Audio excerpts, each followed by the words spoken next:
No intro tonight. None of you deserve an intro. I worked really hard on the intros, and I just don't feel like anybody watching this or anybody on the panel, including myself, even deserves the work I put into it. So fuck it. We're not doing one. That was a 30-second countdown. That's what you get. That's all you get. That's all you fucking get. You can say thank you for it. That a boy don't take any. You hurt his feelings.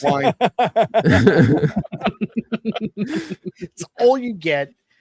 You ungrateful fucking bastards. Anyway, it's Rogues Gallery, so I'm glad to be here. Hope everybody's having a fantastic weekend. We're going to talk about the new best worst movie ever made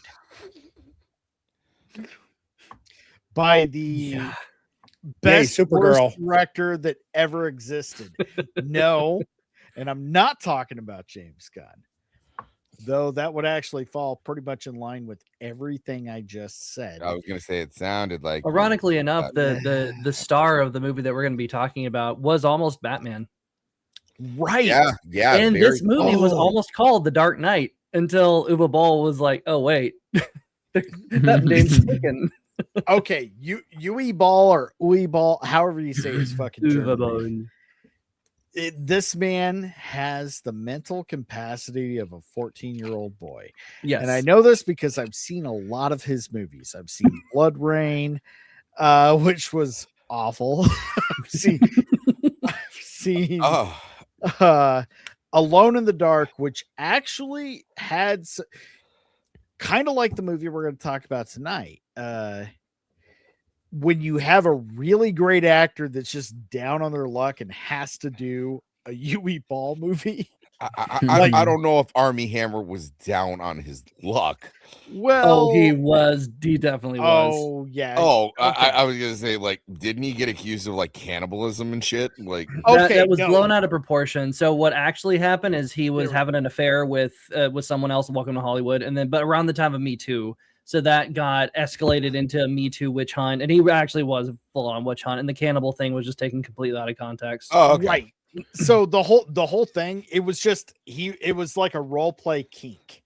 It was him and a chick that he was fucking were going back and forth talking about some kink shit.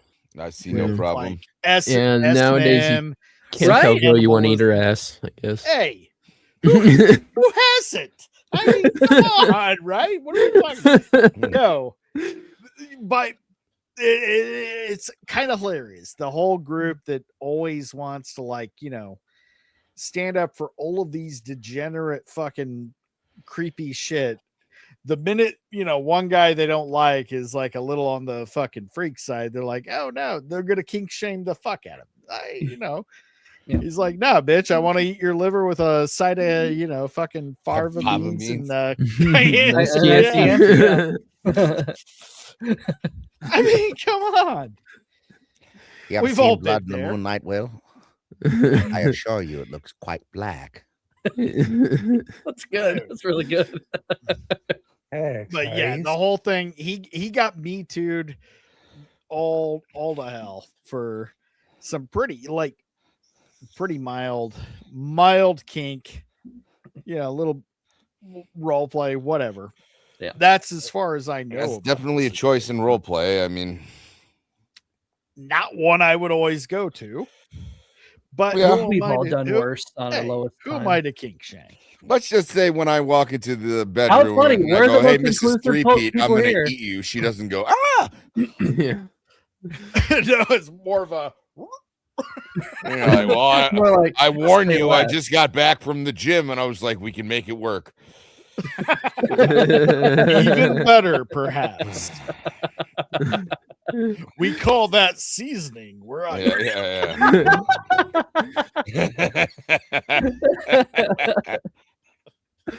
Oh, fuck, dude. I mean, kind of like, even James Franco got thrown on the bus a little bit, though. I do think I think Franco was texting somebody a little below the legality. Well, also he was like running was an acting school, and like they were like students. Yeah, but why else do you become an acting teacher if you're not going to fuck, young propot? Yeah, that's fine. It was just during Me Too. Yeah.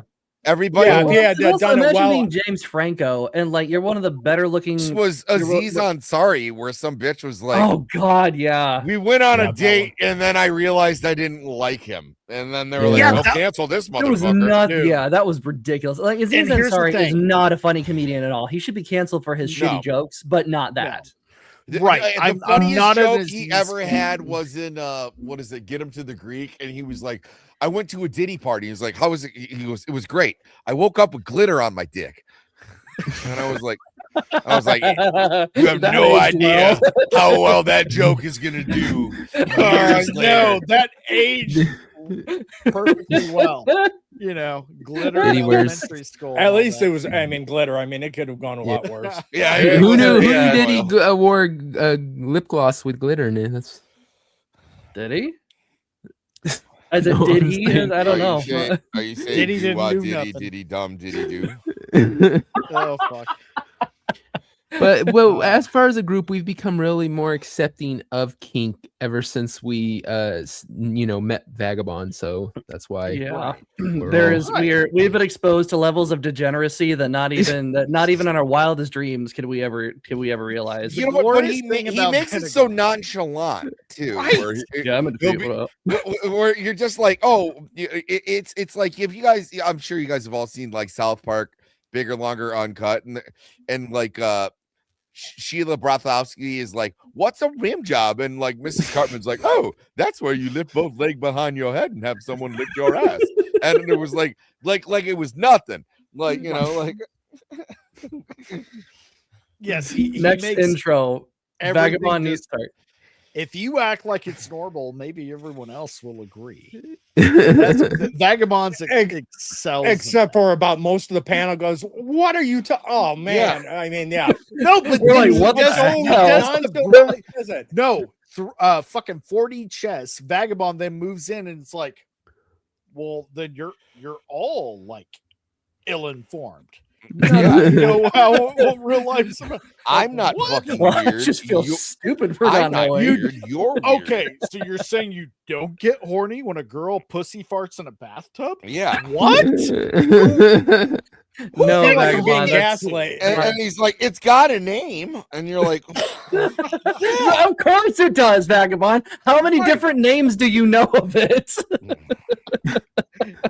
Brilliant. Vagabond is a god among men. We all agree on that. That's just how it is. Oh yes. I mean, he's living the American. I am throwing he's a no black shade. Man that moved as far away from his fellow black people as possible to be in the rural Georgia, to live out on his own, raise chickens, turkeys, and whatever the fucking sea of cats, shoot guns, and admire pussy farts. He is living the dream.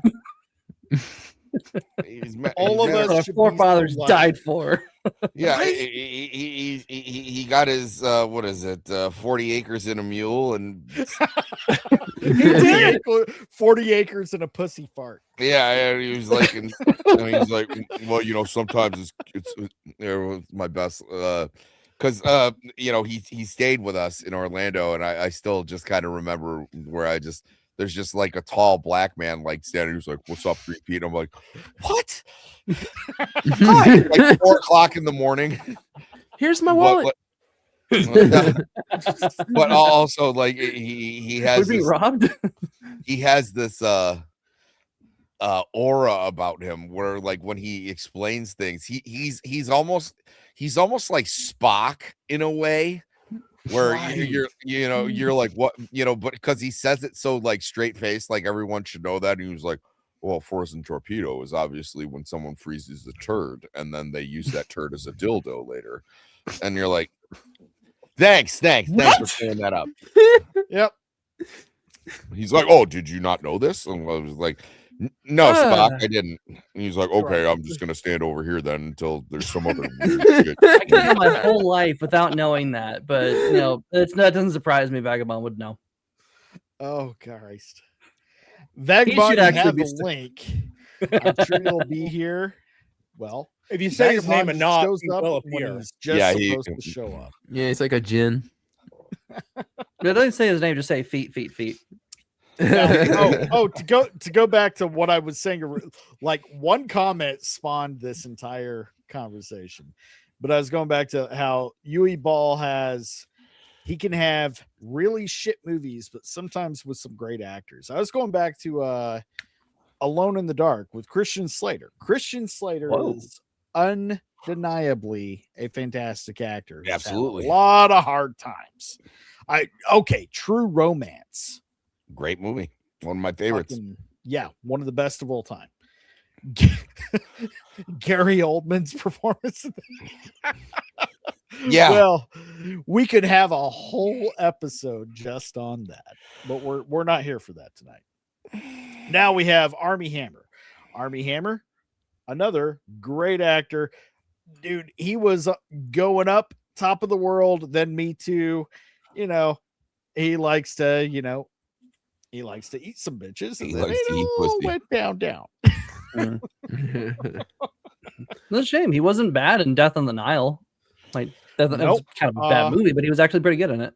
You can't actually name a performance of his that wasn't good. He actually played two twin brothers in the Social Network. Yeah, and I actually watched that recently. Job. I can't tell who's the son. It's incredible. Yeah, he does a great job. And so we're going to get into Citizen Vigilante, where do we even start? Like, it's hard because this movie is the timeline is so weird. I was having trouble tracking what happened when. So they tried really hard to be intelligent with that whole jumping timeline.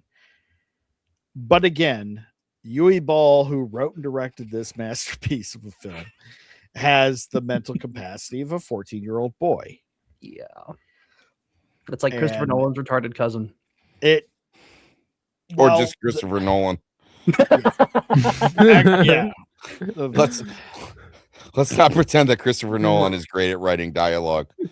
No. Every scene he's in, he is giving it everything he's got. Yeah. And I think Strider and myself are the only ones who've seen the movie in completion. Okay. So there's a lot here to unpack. It's not a good movie. No. But the reason the movie exists makes sense. Makes a lot of sense. Yeah. And even a lot of the things they were trying to do in the movie was he's kind of idiot savant in a few aspects of the film.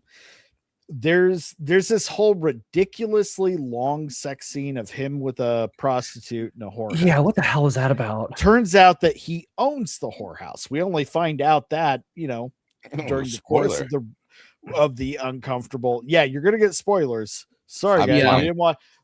Guess what? It doesn't fucking matter. You want to know what? If you didn't want spoilers, he had told us this was going to be the topic, so you should have gone on saying that. So that's true. I found out what the topic was today.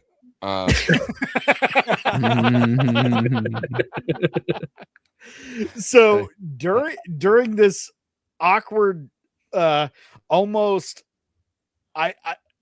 reminded me of The Room, where the genitals are not lining up. This prostitute's trying to give Armie a fucking hand job, and it looks like her fucking face is going straight into his fucking belly button. Like, well, wait a minute, hang on. That had to be because Army just got like done being canceled, and he's like, I can't have this bitch anywhere near my dick. Or well, thing is, it's not like the other directors. It's not like films have done this for half a century or more, and like if you do the camera angle right, the body parts line up and it looks convincing. Right. But that was just like, wait a minute, what's she doing? What if Army's like really well endowed and was like, that doesn't look like what happens when people who blow me. Maybe that's her face was not close enough to his body. My shit goes straight up and all the way. Maybe that's another one of his kink is he likes when girls do that thing to their bellies that do to babies where they wait. It's not right. Usually they're just kind of bobbing their head called right a here. Zerber. There, Zerber's belly. Some people call it a raspberry, or the real ones call it a Zerber. I don't know. You got to pay prostitutes a lot of money to do that. I think it's a region, and he did actually in the movie. I think the Europeans call it the raspberry, and us Americans call it the Zerber. Oh, I think it's the other way around. That could be the case too. I've heard both here. I don't know. So awkward sex scene. Now this is where they actually do some brilliant character development, but it's such a terrible movie it doesn't fucking matter. So dude's looking at like he's sitting there getting rid on by the whore in the whorehouse, and then we find out through this scene that he owns this building because that's his whole thing. He's an American in Europe. We assume it's a UK Strider. I think that's where they are. They never really specify. The accents are all over they the place. All over the place. Yeah, dude, it just says some Europe. of like most of the cops sound Russian. The lead cop sounds German. Yeah. Everybody else is just Brits, like a couple of British newscasters. Yeah, oh God, we'll get into the newscasters. They're So- the worst part. All of the side actors are terrible. Yeah. Like Army Hammer is carrying this fucking thing. Him and maybe the guy who plays the Interpol investigator going after him. Yeah, he wasn't bad. He's a recognizable actor too. I'll have to look him up. Unless Emerald, if you could do that for me. Which Citizen Vigilante. If you just want to pull up the IMDb, I don't even remember his name. Hey, you know what? I'll do it. I appreciate it, guys, because I am completely oh yeah, by the way, everybody, I fucked up my arm. I stepped on what could have been rock or glass. What is it? Citizen what? Vigilante. Citizen Vigilante.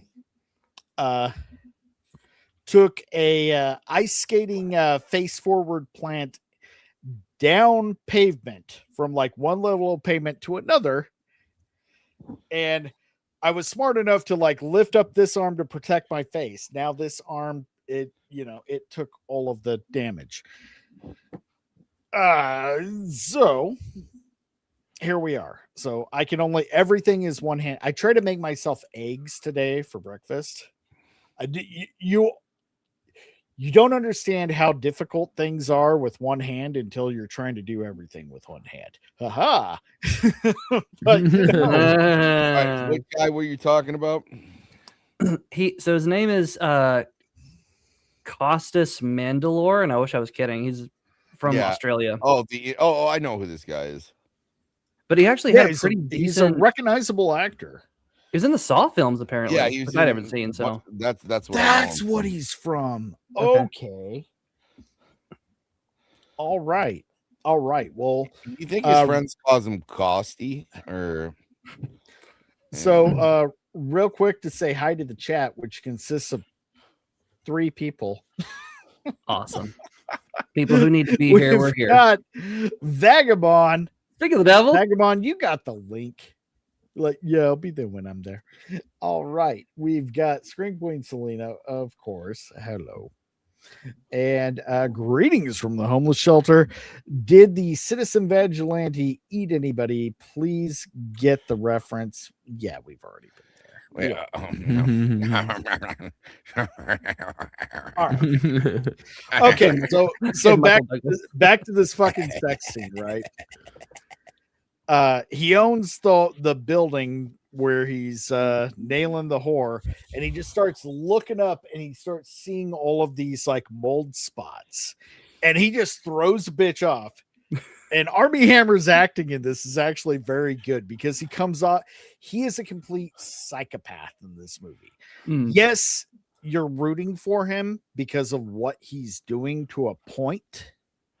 And that could be, we could kind of, I hope we get into a little bit of discussions about that later. But he's like, he just starts obsessing over, he's like, when the clients get done and they go up to take a shower, do you open all the windows? Look at this mold. And he just starts lecturing the woman on the mold that he was just there balls deep in a second ago.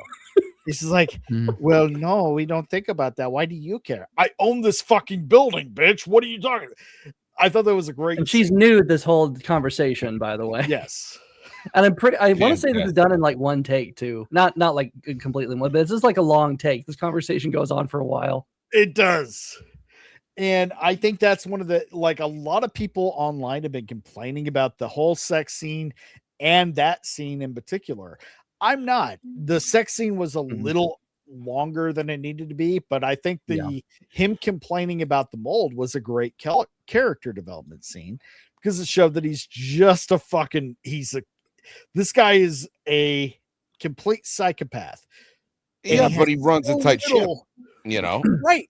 Well, notice because at the end of it, he's done lecturing her, and she's like, "Fine, I'll talk to the manager about it." And then he like really gives her what for and finishes up, and then it's like, okay, that's interesting. So this demonstration of power and influence, it makes him stand to attention even more. It does. He's really kind of a Dexter-esque character. Yeah, I got that sense. There's another scene that stood out. This is another one that a lot of people are laughing about. As he's lecturing a judge. Yeah, I lost my shit. So he kidnaps a judge that let the rapist that he's eventually going to go after go, which I love. Yeah, I love the concept right here. But in order to prove a point, and this is where it's brilliant and retarded at the same time. It's so brilliant that he's proving a point to the judge that normal people will not break the law, even if it may cost them their own lives. So whatever the judges and the elite put into place to be the law, they're going to abide by, even if it means their detriment. So he rears out of his lane and goes straight for a car that's coming in the second lane. That car never just, all it had to do, they're the only two cars on the road, was go over, go around, and forget about it. But that car decided to like fucking flip off the side because it would not swerve, crash, and then for no other reason just decide to explode in the worst CGI effects possible. I had to pause. I laughed my ass off, and what the best part is, like, the fire looked terrible, but he's just resuming this conversation after he just probably killed definitely killed somebody, and he just resumes lecturing the judge with a straight face. And by the way, the judge is high on heroin because he just injected him with a whole syringe full of heroin. Right. So the judge isn't really listening very much. He's just lecturing to this guy who's unconscious, and he's demonstrating this point. Now, granted, the point is he's trying to make is actually a decent point. Yeah, because the metaphor works.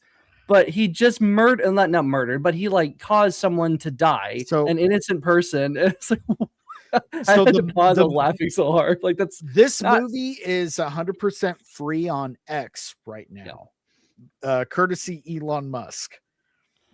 So I'm gonna look. I don't know if that'll get us in trouble for streaming any of it, but I'm gonna play that scene and we're gonna find out. You know what sucks? It went for free the day after I bought it on Amazon. I just didn't want to buy it. I was doing the whole like the leftist thing where I'm gonna buy this even though I don't like it, just to show the chuds. I was showing the chuds by buying it on Amazon. Well, but I wouldn't have bought it if I knew that there was going to be free on X. God damn. Well, I will say I called a Free Palestine guy a chud the other day, and he had a fucking meltdown. Nice. He's Well, like, I will say, no, movies you're not like using this- that right. No, it's like, no, fuck you. I will say this, like, and ordinarily I don't like the idea of just supporting things because of the message that it has. And I grew up with Christian movies, and that's all they have going for them. Same thing with leftist movies. The message is the point of the film. You're not trying to tell a story. You're not trying to introduce good characters. The writing is terrible. The message is the point of the film. That's dumb, and gay, and stupid, and retarded. Christian rock. Yes, 100%. Yes. This is a little bit different because this shit is actually happening. This shit is being ignored. There is a reason Uwe Boll made this movie, Right? And this is, I mean, there's no coincidence. It is a coincidence, but it's kind of hilarious the timing. This movie came out right around the same time as that 250,000 women and girl rape report that happened over the course of half a century. It didn't happen. Oh yeah, I forgot. The BBC leftist said one. It didn't happen. Right. Yeah, but like this is believe one of those all things. women until you don't. Yeah, but like until it's it's inconvenient. Yeah, interesting how that works. It's like it's almost like that was all bullshit from the beginning. Yeah, but I will say this is one of the things that you should be rewarding this. I do like that you brought that up, Strider, because if you've read the report page by page, which I have, and I'm gonna need some therapy afterwards. It's gonna be it's sickening. I didn't make it the whole way. Pretty fucking hard hitting. Now, one thing you have to understand, like a lot of those circumstances, unlike this movie, it wasn't just random girl wearing the wrong clothes out at night. They were very smart, and they targeted the most vulnerable, underprivileged women, and not women, young girls. Yeah. In that area. And they set up like sections where they would, speaking of underage girls.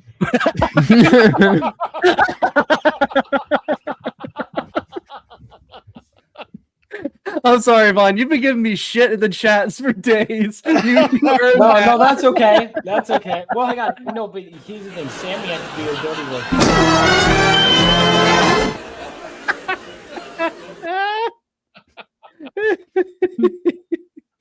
Business as usual, I see. That's fantastic. No, but I'm not diminishing what happened to those girls at all. I'm just saying that it was a little bit of a different circumstance. But we're missing an opportunity. Vaughn, how did you feel about the Pakistani rape gangs? How did I feel? The way you phrased that question is so weird. I feel like they targeted you. I mean, because you're an underage girl, is what I'm implying. Oh, see, explaining the joke. Dude, this is what I'm talking about. Like, I get in here, and immediately the first thing I'm getting asked about is how I felt to be raped by Pakistanis. Like, what the hell happened? Man? Hey, those are your words, not ours. We didn't. None of us ever said that. Okay, well, I'm sure when like soundboard. When Corn Sweat goes on, they're not like, "Hey, what'd you do today?" It was like, "Hey, what was it like to play Superman?" Like you, on the other hand, what was it like?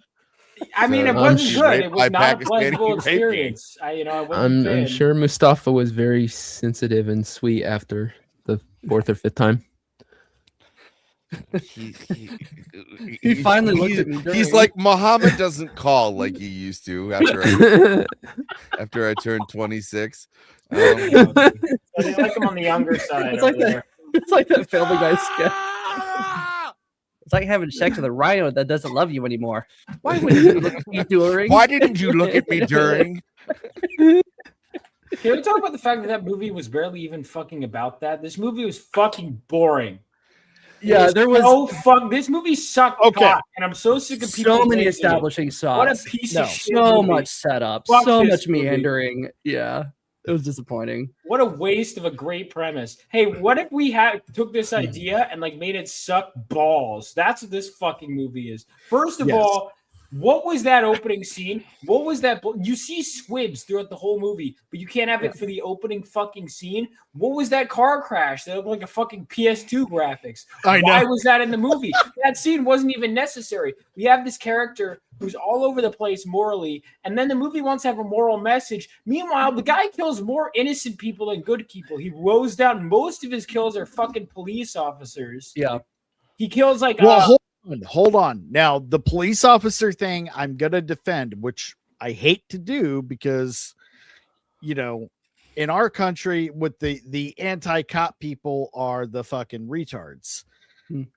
Now, however, if we're looking at Europe and the UK and who are the cops really going after in Europe and there's a lot of understandable animosity toward you just lay down and bleed, you wanker. He said you were being racist.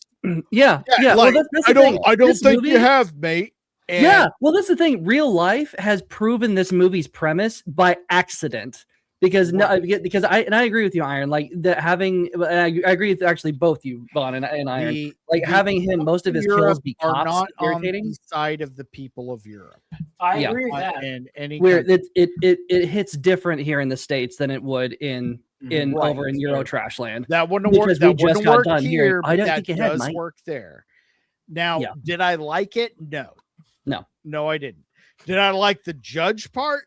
Absolutely. Yeah. What point? Great. Other than it made no sense. He made a point to inject him with heroin, but then he's like, "You're also going to drink yourself to death and then slit your wrists," and just poured vodka all over the guy. Yeah, like, it was like a My Chemical Romance. What needs to be understood with that? What needs to be understood with that scene? Well, what needs to be understood with that scene is if a judge has been compromised and if a judge has been proven to be like corrupt or something like that, it renders his judgments up until then like up for debate. So perhaps I don't think this is. You can probably imply that this is not the first bunch of rapists that he's let go. So everyone else that he has let go, probably their cases could come back up and be called into question. However, that's just me. That's just me like editorializing. That's not in the movie, but just that judging, just me knowing that. To make this movie good, you have to go through so many leaps and bounds in your own head to like explain things. Like the character that Armie Hammer plays, which Armie Hammer he does the best he can with everything he's got. Oh, well, he's like a Dexter character. This is what I'm telling myself. He's a psychopath himself. He's not a good person. But we don't really know that. Yeah, but then it ends on a statement. The character, like, what? Yeah, he's a soldier, sure, but like how much of that play? I mean, some of it may have played into his development as kind of becoming a bit of a killer. But again, we can. It's just like saying, oh, he's a soldier. Okay, well, that fills in the blanks. No, not really. It really doesn't. The only reason why he's a soldier is so that we understand how he's able to do the things he does. Yeah, it explains his abilities, not his character. Right. And so, you know what I immediately started watching right after this movie, and I'm only about halfway through right now. Law Abiding Citizen. Oh yeah. I got more. And what's watching so funny that now, that movie has just as many potholes. It's just a better made movie, better directed. I has PS4 graphics instead of PS2. Exactly. Well, you know what was so funny? What I kept thinking this whole movie, because especially the non-linear thing, which didn't make a whole lot of sense. The last time I saw something like this with Boondock Saints. But that structure actually worked for that movie because you had the inspector, which had Willem Dafoe behind because you saw the crime scene that Willem Dafoe was investigating after the Saints had already fucked shit up. Exactly. But then you explain, but that his investigation explains what happened, and maybe he's right, maybe he's wrong, maybe he misses a few things. But it's still, his investigation, the scene plays parallel to it, so it's kind of fun that way because you see he got most of it right, but there are maybe some little bits that he got that he didn't understand, which allows the Saints to escape and to keep on going. But at least it was pretty punchy. Like that script was really Boondock Saints is a pretty punchy script. The movie's not doesn't hold up very well. That's But all. I think it's that's one of the action, most gassed gunplay. up. Okay, I I want to agree. stop you real quick. I think I already Boondock know what you're gonna Saints say. I is agree. one of the most gassed up fucking movies of all time. 100%. It's not a good movie. It does not hold up. I don't no. give a fuck. Okay, I like every single one of the actors in that. Rita's fucking Flannery, Willem Dafoe, yeah. Defoe, and the old Irish guy. What's his name? Billy Connolly. Yeah, Connolly. Yeah, he was great. Yeah, they're all fantastic. Barely in it, but yeah, he was in it. That movie is just fucking dumb and boring and just weird and not it. Again, it falls into just like Yui Ball. It's like, did a fucking 15-year-old kid make this movie? Because that's what it feels like. Like, no Dude, that's what I'm disrespect to saying. It is. This movie's. No, we're talking about Boondock Go Saints. ahead, Vaughn. Go ahead. I Vaughn. haven't seen Boondock Saints I'm yet. gonna lesson while I go pee. Okay. All right. So Hey, Vaughn. yeah. I'm gonna go pee too. I'll see you later. All right. You want me to hold it for you? Who wants to take odds on that Iron's gonna piss on himself? I mean, All right, what so- what hold what on. One do you hand. charge? All right. So fucking. Here's the thing with this piece of shit movie. And credit that last message so powerful. It's okay, great. So the best part of this movie is the fucking text. Great, excellent job. Second of all, you want to end it on a moral message about how we need to stand up, but then you also want to do this morally gray character. You can't. Which is it? Because this character does some crazy shit that you can't justify. You can't justify the fucking car driving off the side of the road. No, that was ridiculous. You can't justify that. There's a lot of shit in this movie you can't justify. So if he's morally, we don't know how we're supposed to stand, then you can't have that whole grandstanding statement because now it gets muddied. And now whatever good message the movie could have had about we need to take our countries back is lost because you have the main character who's not all there. So it's a self-own. So it's not actually good for our quote unquote cause at all. Yeah. It's actually a self-own, to be honest. This movie is. It is very frustrating. It was gassed up quite a bit, much like Boondock Saints, but it's not. But unfortunately, we spend so much time in bars. We spend so much time in setups, like watching cops get into position and drive places, or spend forever opening a damn door. We have so much more time to work with in this hour-and-a-half film. If we had just gotten rid of that and actually written in some good character development, like what would be, and I know it's not great to say like here's what I would have done differently, but I mean we're lacking any empathy with this guy. Like we like what he does, but we don't really like him. Maybe that's the point. Maybe I think, not. But the movie needs to make a definitive, have a definitive stance one way or another, and we don't. And I think that's what they were trying to accomplish there, Strider. By the way, Devil, I didn't piss on myself, and fuck you. We're supposed to hear that. So I said I would be listening. Oh, I didn't hear that. Rechargeable. Okay. There's amazing technology called Bluetooth. See what I'm saying? All right. So I think that was the point. They didn't want you to empathize because I don't think he's supposed to be. He's not a hero. He's an anti-hero. He's supposed to be like what you're trying to avoid. And again, I'm giving this movie so much credit by pushing so much analyzation into it. I think I got it. He's not a woman. He's not a man. He's something that you'll never understand, but he would die for me. There you go. All right. Nothing? Okay. Now, you guys. Hand. Fucking, I lost my whole train of thought. Thanks, Zane. You're welcome. Thank you. Good guy, bad guy, you choose. Yeah. Right. And I think that was a little bit of the point. They just they're not good at doing any of that in the movie. The only thing this movie was good at was Army Hammer's monologues during. Yeah, those are pretty fun. That's pretty much it. That scene on the bus at the beginning was actually kind of cool because he was right. Right. It's like you not paying causes everything to get worse for everybody around you. It is there's that, and the opening scene with the young woman and her son at a grocery store that as they leave, or she's randomly stabbed in the neck, is actually based on a crime that happened in the UK in 2018. Hell, we saw that here in the U.S. like that, and that was kind of like, oh, we're starting off strong, and then that was kind of what made me. It made me perk up immediately. Like, oh, we're going here. No, we're not starting off strong, Strider, because that woman so actress, when she gets stabbed, that is the worst death act. Like, all you have to do is get stabbed in the neck and die. That's your motivation as a character. You're gonna get stabbed in the neck and then you're gonna die. And she's like, okay, I will give it my all. And boy, did she. She's like, oh. Yeah, there's no shot there. There's no. She gave it the old Talia al Ghul. Oh boy, yeah.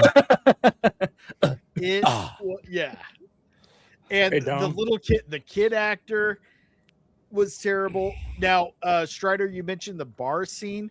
There's a really cool scene that I like. Like it kind of reminded me, like, okay, if this is going to be a movie that takes itself seriously, kind of like Death Wish or any of those, like just devil may care fucking vigilantes. Yeah, like when Brave he's One, in the bar and the two guys are trying to roofie the two girls after they get. Yeah, I like that scene. That was pretty fun. I thought that was great. Army Hammer did great. But again, the two guys that are like, we are going to roofie these girls, right? It will be fun to get them back to our hotel rooms, and then we have our way. They just one of them being an American, the other one being a European, which made me laugh. Right? Oh yeah, the accents. Yeah. But he switches to drinks. I thought that was good. Looks like me. But oh my god.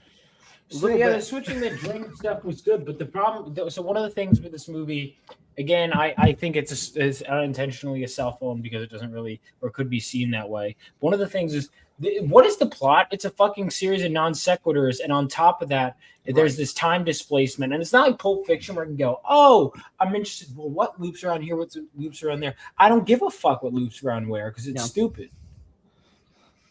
Yep. Yeah, and the fortress thing should have been. I mean, I don't know. That should have been your ending, and have it. Oh, that should have been. By the way, everybody, Lawrence is here.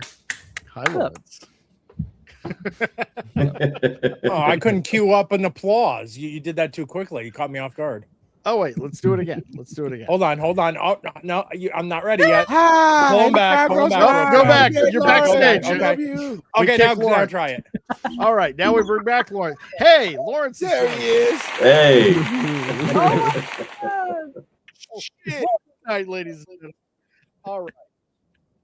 Dude, I just watched Mike yesterday, and then everyone goes, "This is the new coolest thing." I'm like, now, what? Wait, what? Remember the Michael Jackson movie? I just watched that the other day. Yeah. Oh yeah, you've been raving about that over on the X. I've been raving about it since I saw it. I love that. This Obsession, Back Rooms. Watched all three of those within a week, and then the next one. So you got to understand the step down. It's like here. Whoa! How do we? I'll say it's probably one of the best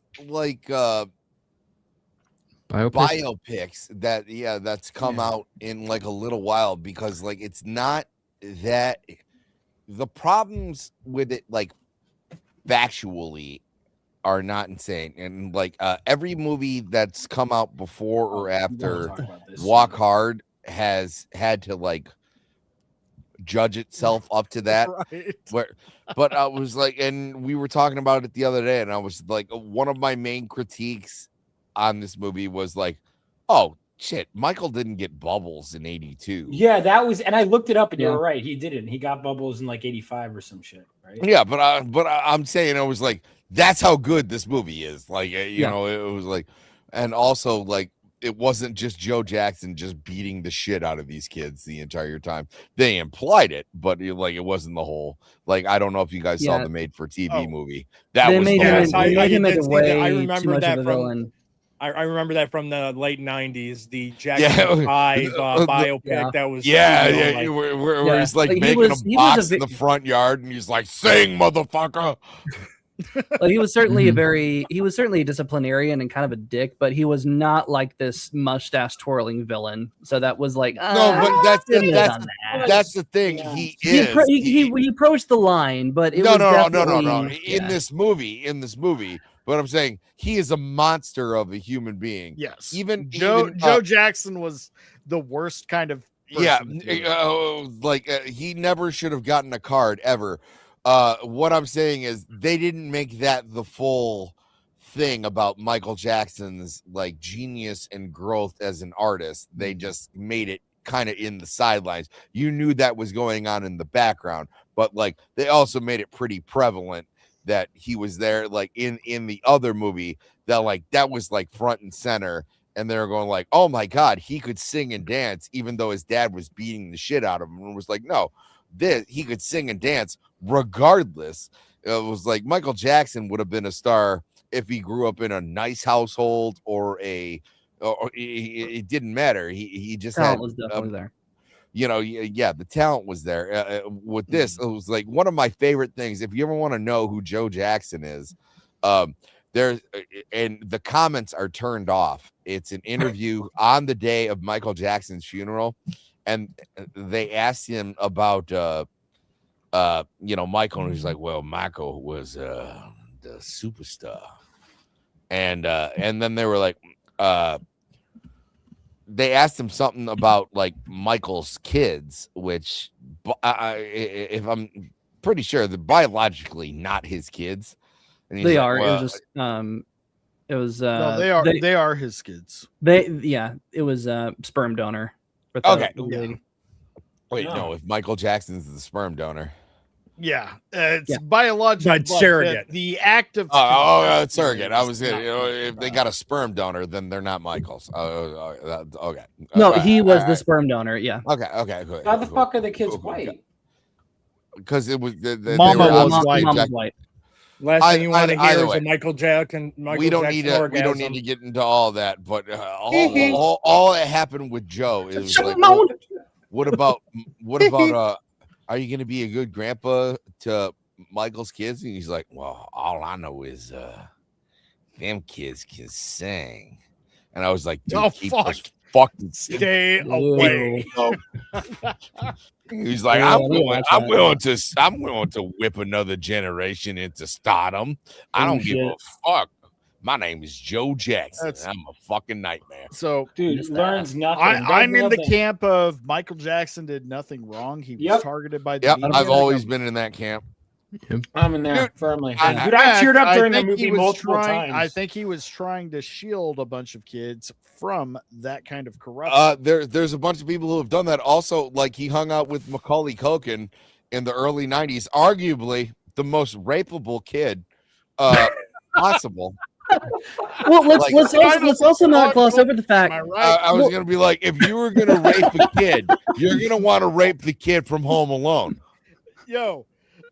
Also to say nothing of Corey Feldman. At the Comic-Con with Vaughn, I was like, shit, where'd he go? I hope he started getting raped. That was always going through my mind. Every time you stepped away from the booth. And I'm sure that's what happened with Macaulay. I'm glad you were looking out for me. I was looking out for you, man. Are you sure? There were a lot of large men with Hello Kitty T-shirts. And that's Vaughn.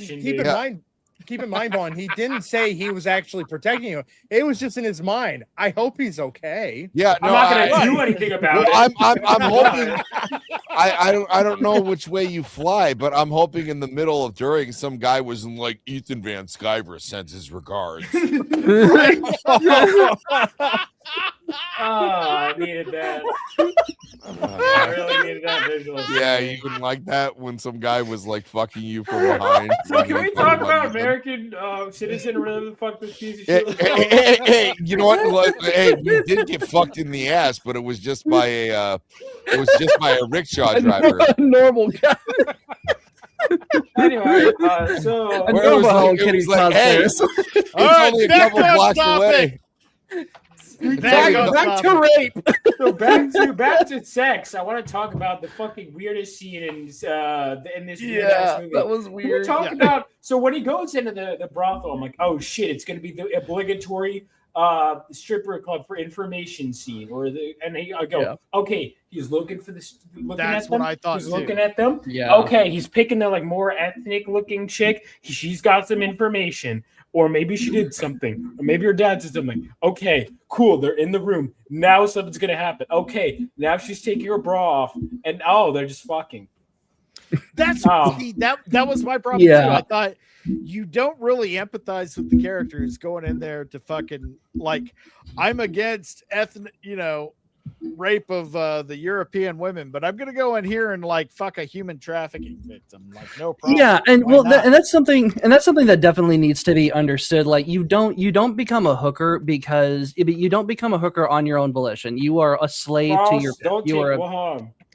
No, you are controlled by some. You are controlled. Eventually, you will be controlled by somebody. Oh, yeah. And so he would know 99% of the time it's due to grooming, and then like if you read the fucking the files that came out of Europe.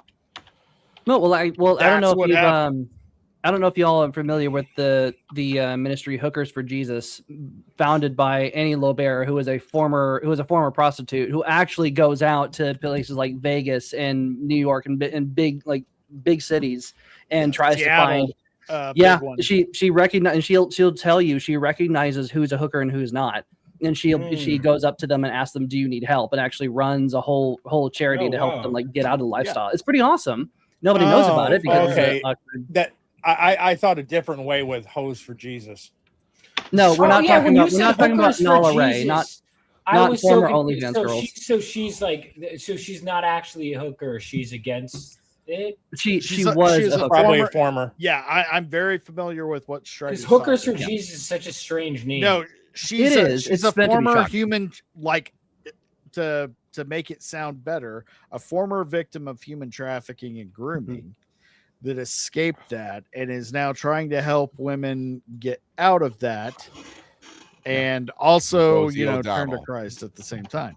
Yeah, and so that's where that comes from. That's where because I don't know for sure, but that's what she has said. Like you don't become a hooker because on your own. Like you are trafficked, you are pimped out, you're not in control of your business. Is basically and it. And I think that movie, that scene, I wanna extract from that because I think that does kind of hone in on what this movie is in a nutshell. It's and I just because it's commenting on actual issues, and I can acknowledge what I will say. The one reason I gave it 1 star out of 5 is because I acknowledge that it has the balls to say things that other movies wouldn't. Does it say it poorly in a way that I would almost argue is detrimental in a lot of ways? Yes. Do I think that the movie is intelligent? Absolutely not. Do you think the movie really has a consistent moral message? Not really. And here's another thing too. So when I get to this is like an angry, horny teenage boy making this movie. We have this fucking sex scene that amounts to, it's literally, oh, this girl's hot. Can I see your tits in a movie? Can we do a sex scene? What does that have to do with the story? What does that have to do? Does it ever come back? Does it reveal anything? He owns the building. Absolutely not. He owns the building and he notices Moss. Did we need a hooker scene to convey that information? That doesn't really come up. So, okay. I want to argue with Vaughn just a little bit. I think there was a good idea there to show that he is also he's not a good person, that he is a very bad person. And that I think that was supposed to get us to desensitize with him, that he's actually just a psychopath, like a worse than Dexter kind of character.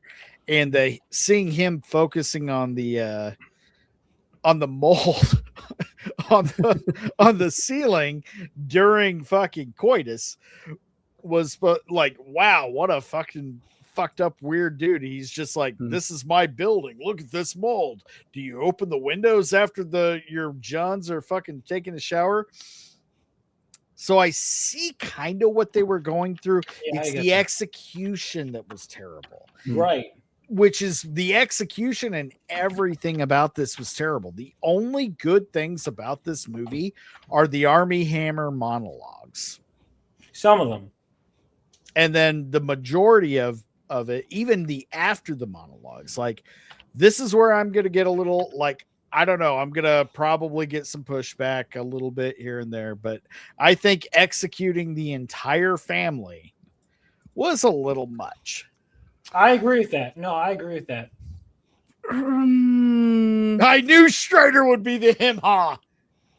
Well, yeah, I mean they but it does, well, it shows that the daughter, well, maybe the mom, maybe executing the mom wasn't, but the daughter was there watching it happen, right. And the daughter said she deserved it. So yeah, at that point, I don't fucking care.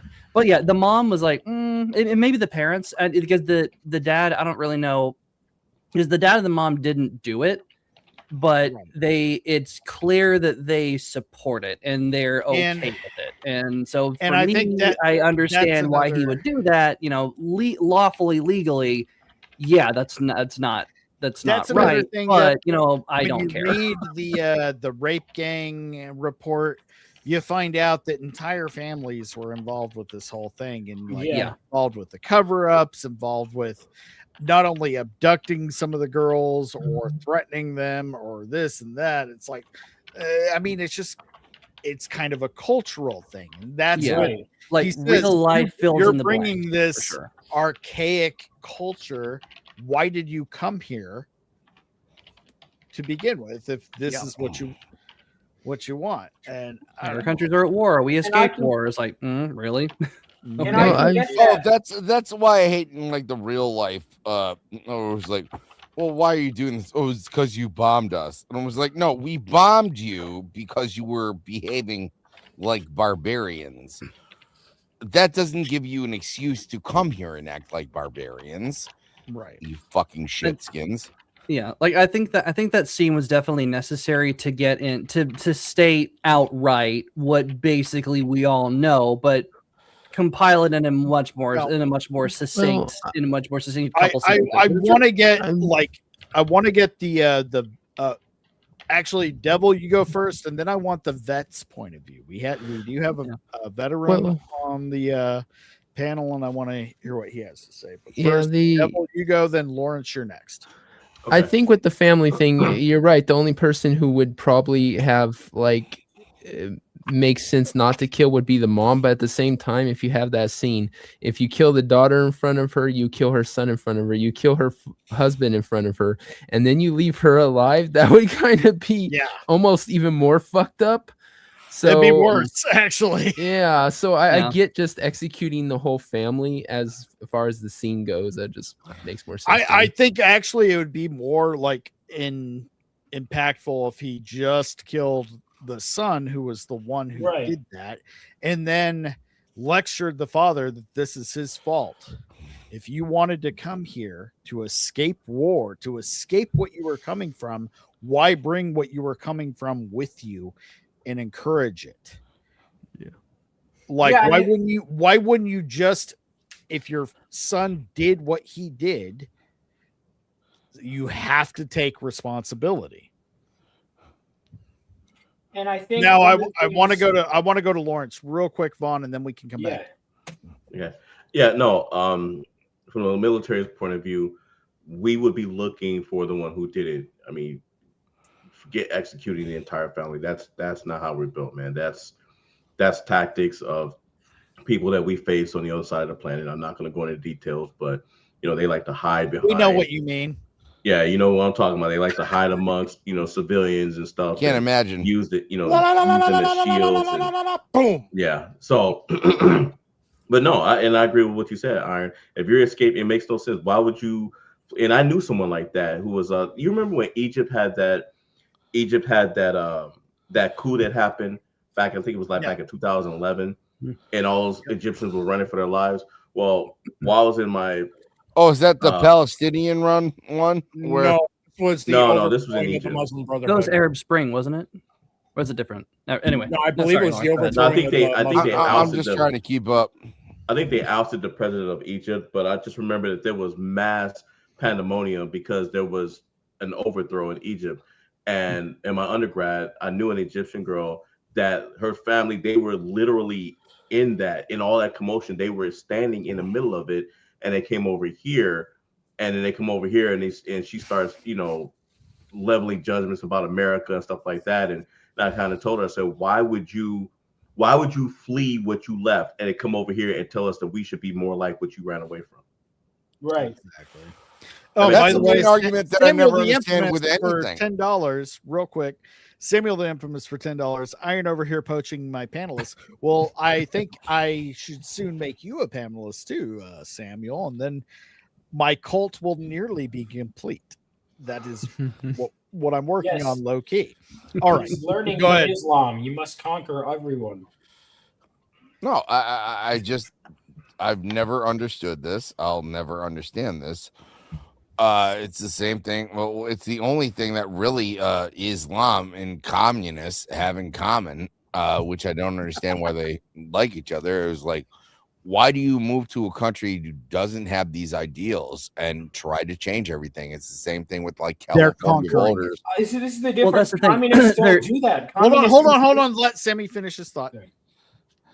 It's the same thing when we're looking at like voters from California who are fleeing and then they're moving to Texas and then they vote the same way. And you're like, tell me about it. Why do you behave this way? Run with it. The thing is both Islam and communism have the same thing in common. They don't believe in nation states. They don't believe in nations. They don't believe in nationality. They don't believe. That's the thing. They believe that everything should be under their iron grip. That's what they believe. The communists do not believe in nations. They believe that everything. That's why it's workers of the world unite. It's not just Russian workers, Ukrainian workers, it doesn't matter. The entire world is the whole point. Same thing with Islam. The entire point is to subjugate everybody under the Islamist government, because Islam is not just a religion. It is a system of government as well. You cannot separate the two. Same thing with communism. It's a religion. It's tied to the state. That's all it is. Yeah, I would keep in mind, Sammy, you're the whole point. You go from California, you go to Texas, but they're still voting the same way.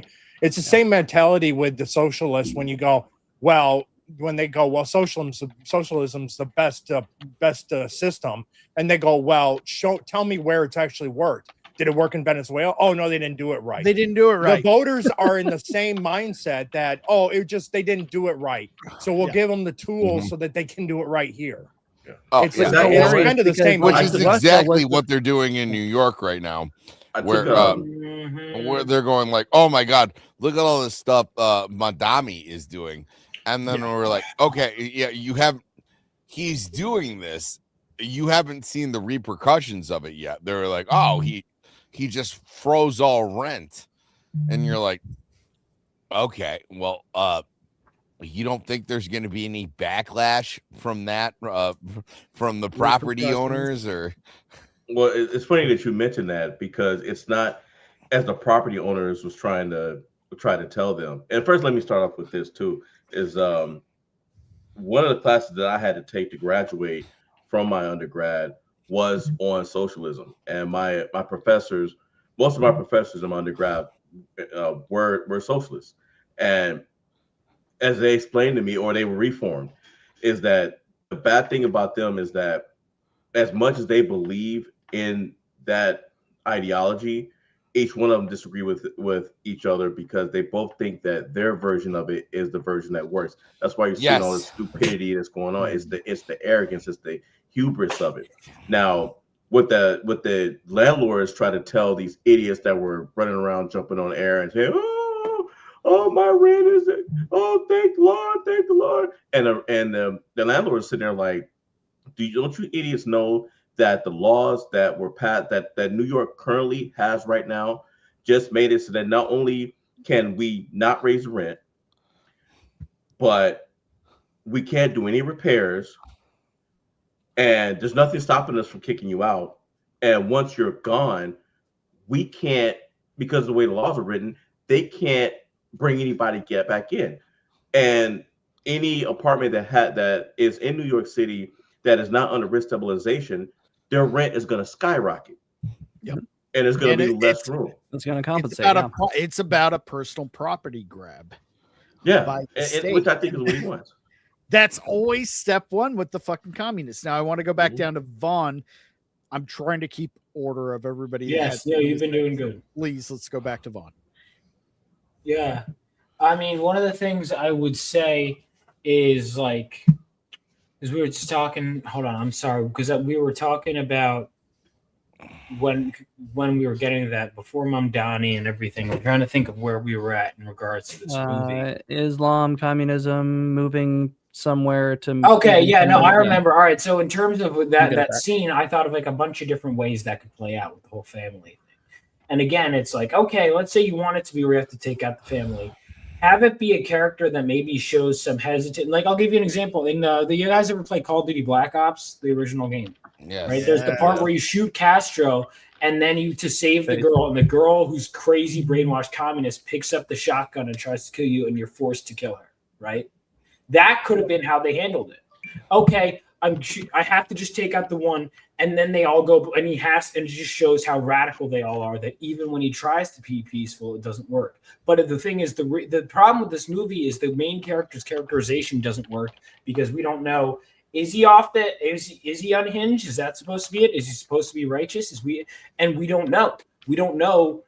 Right. And it's not in the good way of we don't know, where people can debate back and forth about the Punisher 40 years later. It's not in that way. And it's I don't think the creators knew. And if they did, they did a terrible job of conveying it. It's I didn't think about this, but maybe if I write off everything, or you'll, as intellectual, and go, it's mysterious, that I can hide behind that because I didn't actually think about the character properly. Yeah. I would definitely agree with that. It's not up to interpretation. Just wanted to do some stuff in the script, and you didn't really. You have this scene is cool, and then go, this isn't consistent. Well, he's crazy, so it doesn't have to be consistent. So I have a question for the panel, and I think all of us here who have seen it, I don't think we're taking this very seriously.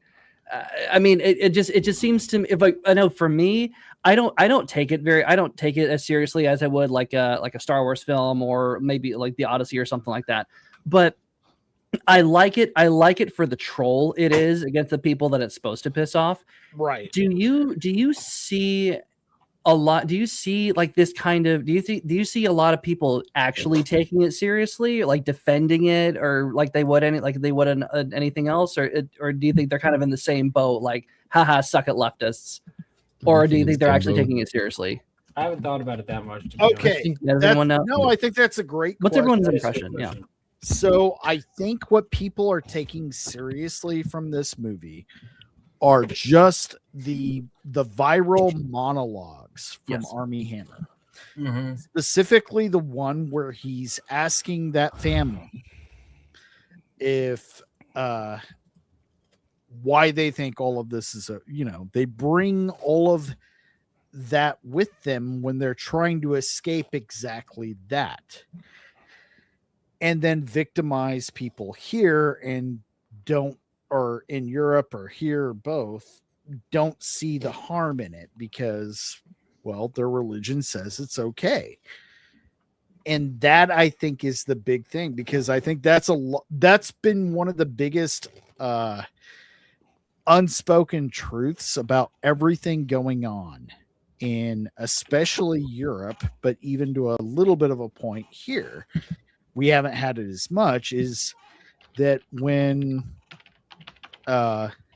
Islamists commit a crime against a non-Islamic, they think it is completely fine. In fact, it's justified. In fact, God gave them that right. Right. And that's a big thing that nobody wants to talk about the problem. There are two big problems in the world and have been for a long time, and it's Islam and communism. Right. Yeah. It's and right now, those are the two biggest things that the left don't want us to acknowledge. Okay. They're not real problems. Here's another thing is we're now starting to get Muslim people in like higher places where they're getting elected into certain places in our hierarchy where now you can argue that they've been a minority for so long that they're just trying to play teams, but no, we see this with the black community as well. We just saw this with the Carmelo Anthony trial, where you see a person who's obviously guilty,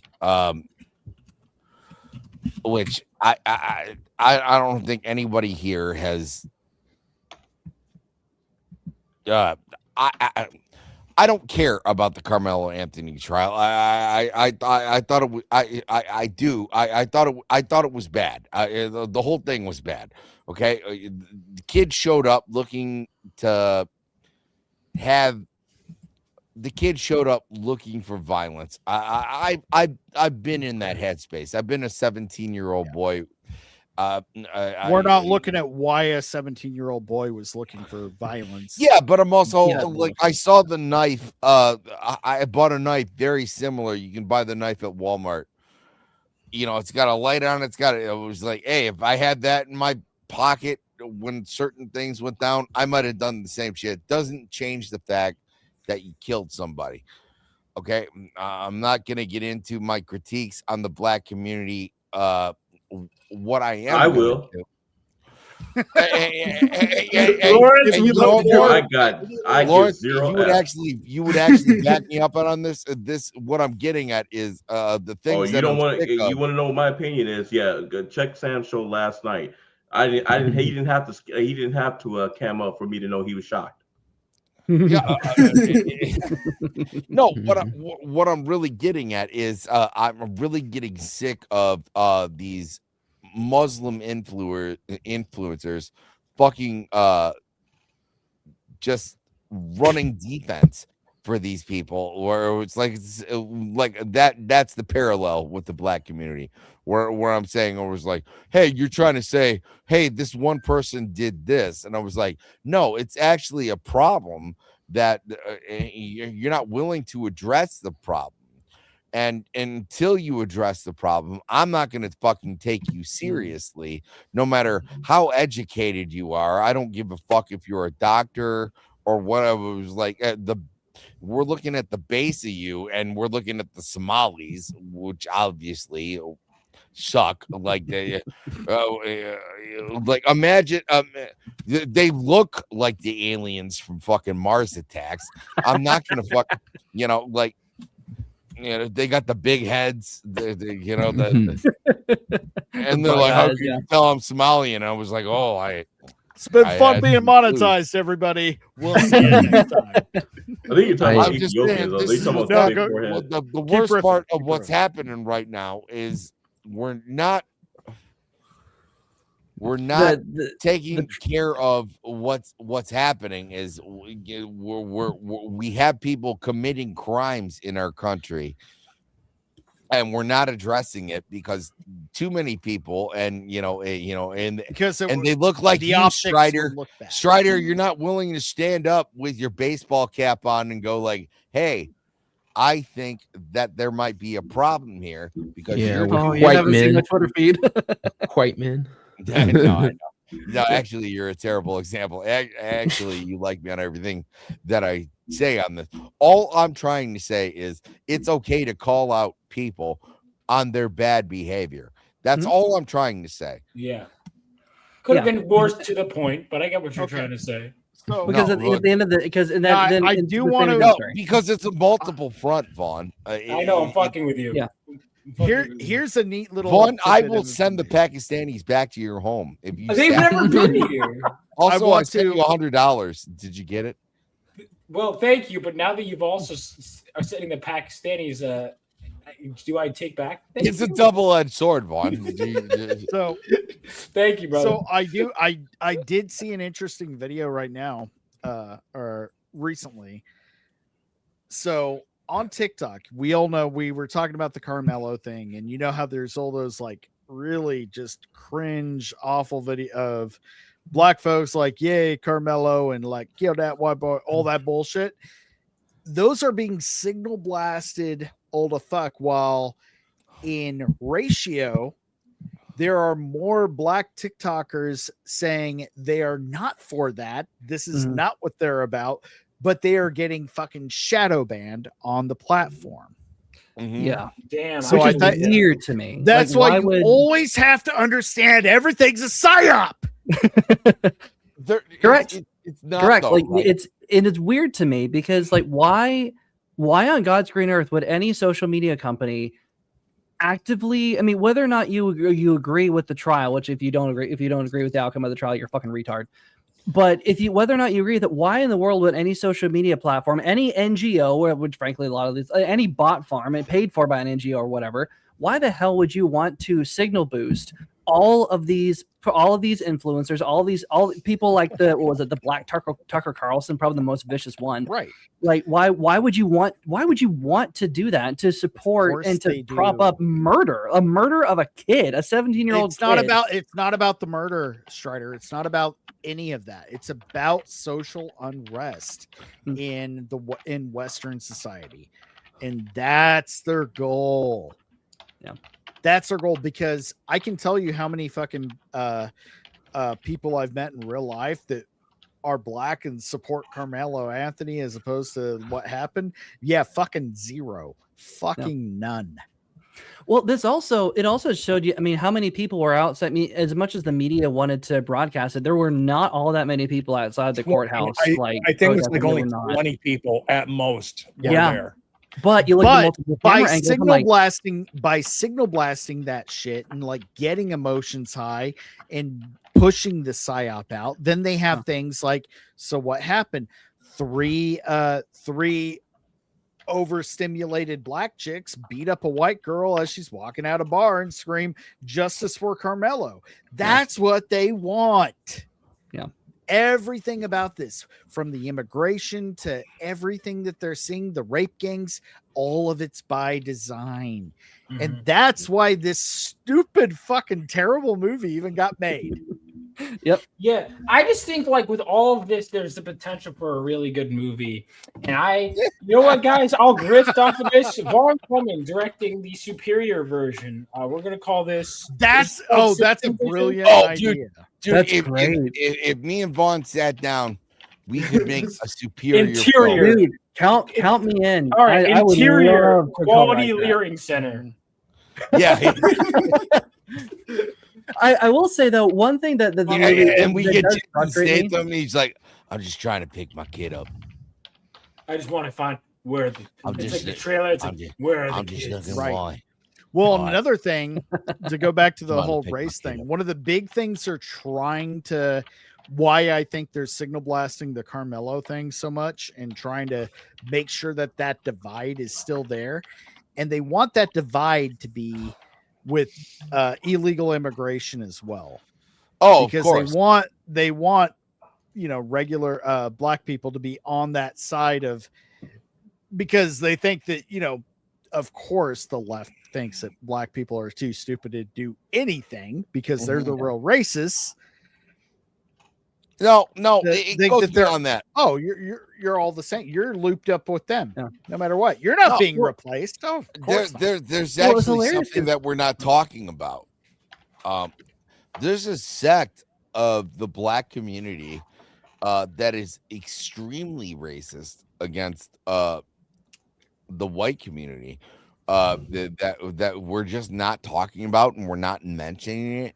Like shit like the knockout game. Shit like I remember that, where it was like where you just like, you guys not know what the knockout game is? Yeah. I remember that, yeah. I know it is. Oh, Older man and it's not an older man. It was the one that died. The one that died. All right. Well, it was just a bunch of black kids walking up to there's people. There's a certain aspect called YNs, and even black people are afraid of them because they don't even know what the fuck they're gonna do. But they usually have a fucking camera in front of them, going like this, and they do dumb shit, and they do it for likes.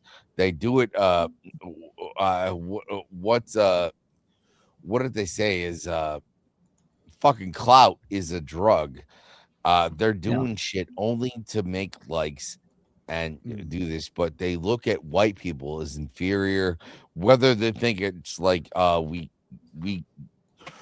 I've read so many different things. Whether it's we get sunburnt, therefore we're not acknowledged by Ra, which even though it's what I know. I know it goes so deep. So black people, there's a certain sect. Does anybody else want to watch Stargate now? Yeah, I got a good. Well, we can't now thanks to Amazon. Well, it's weird. Like Amazon giving God them. damn it, back me up. There's certain people who believe that because white people get sunburnt, that's why we're not. Oh yeah. We're not with it. Melanin deficiency. No, you know who we need? We need a subject matter expert. Vagabond, where are you? You have the link. Vagabond is the one. It doesn't matter. Probably one of the whitest and the blackest black men I've ever met. He's definitely not white. It doesn't matter. So what they do after this is they make up shit after this. So my favorite one there he is Napoleon. Nice. I got a good 1-star review on IMDb for the movie. Oh yeah, pull it up. Take a shot for every time it mentions being racist. All right, well I'll just be on this like racist tangent and stop. And this movie should be banned.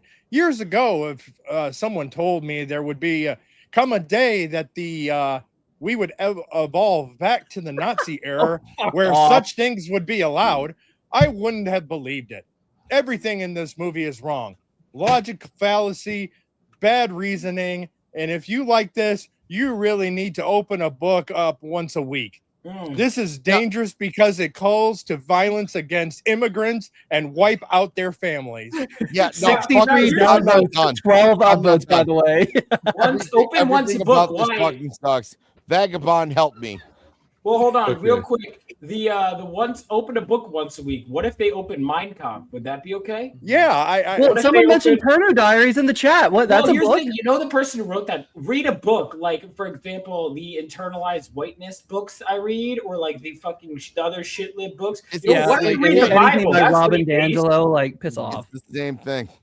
Well, it's the media literate. It's the media literacy crowd, which is always a bunch of bullshit. The one brilliant thing about this movie is it does describe the horseshoe theory, really well. Yeah, well, there are pockets of good in there. When you allow violence to go unpunished, you will eventually get violence. Mm-hmm. So that was one thing I did appreciate. But again, you have to reach so much in this movie to find any of it. Other than I still haven't seen the movie, so I know I posted like I didn't know Elon was sharing the movie too. I was like, oh shit, Rachel Wilson shared the movie, so totally I downloaded it. Yeah, I downloaded the movie and I sent it to you guys. Like, you guys need to watch this. Yeah. Well, it's funny. The discussions about it are more fun than the movie was itself. Like, I'm having more fun because we're about like we're an hour and 20 minutes in. We're about at the end point in the film. Like there's maybe 7 minutes of credits. In the middle.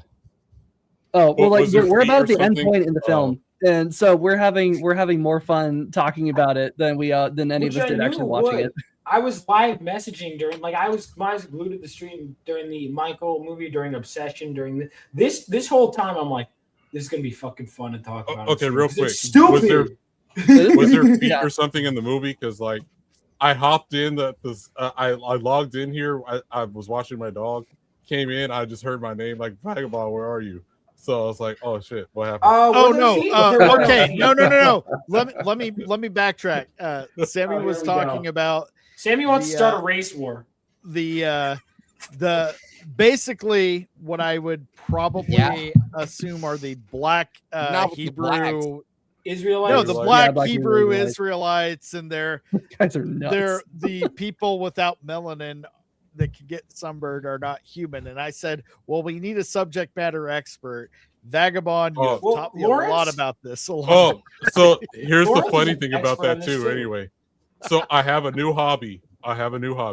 So I started using TikTok, and supposedly I'm not a real black guy because I use my real picture. It's me in the Burger King crown with the airplane in the background from the actual video, but it's actual my picture.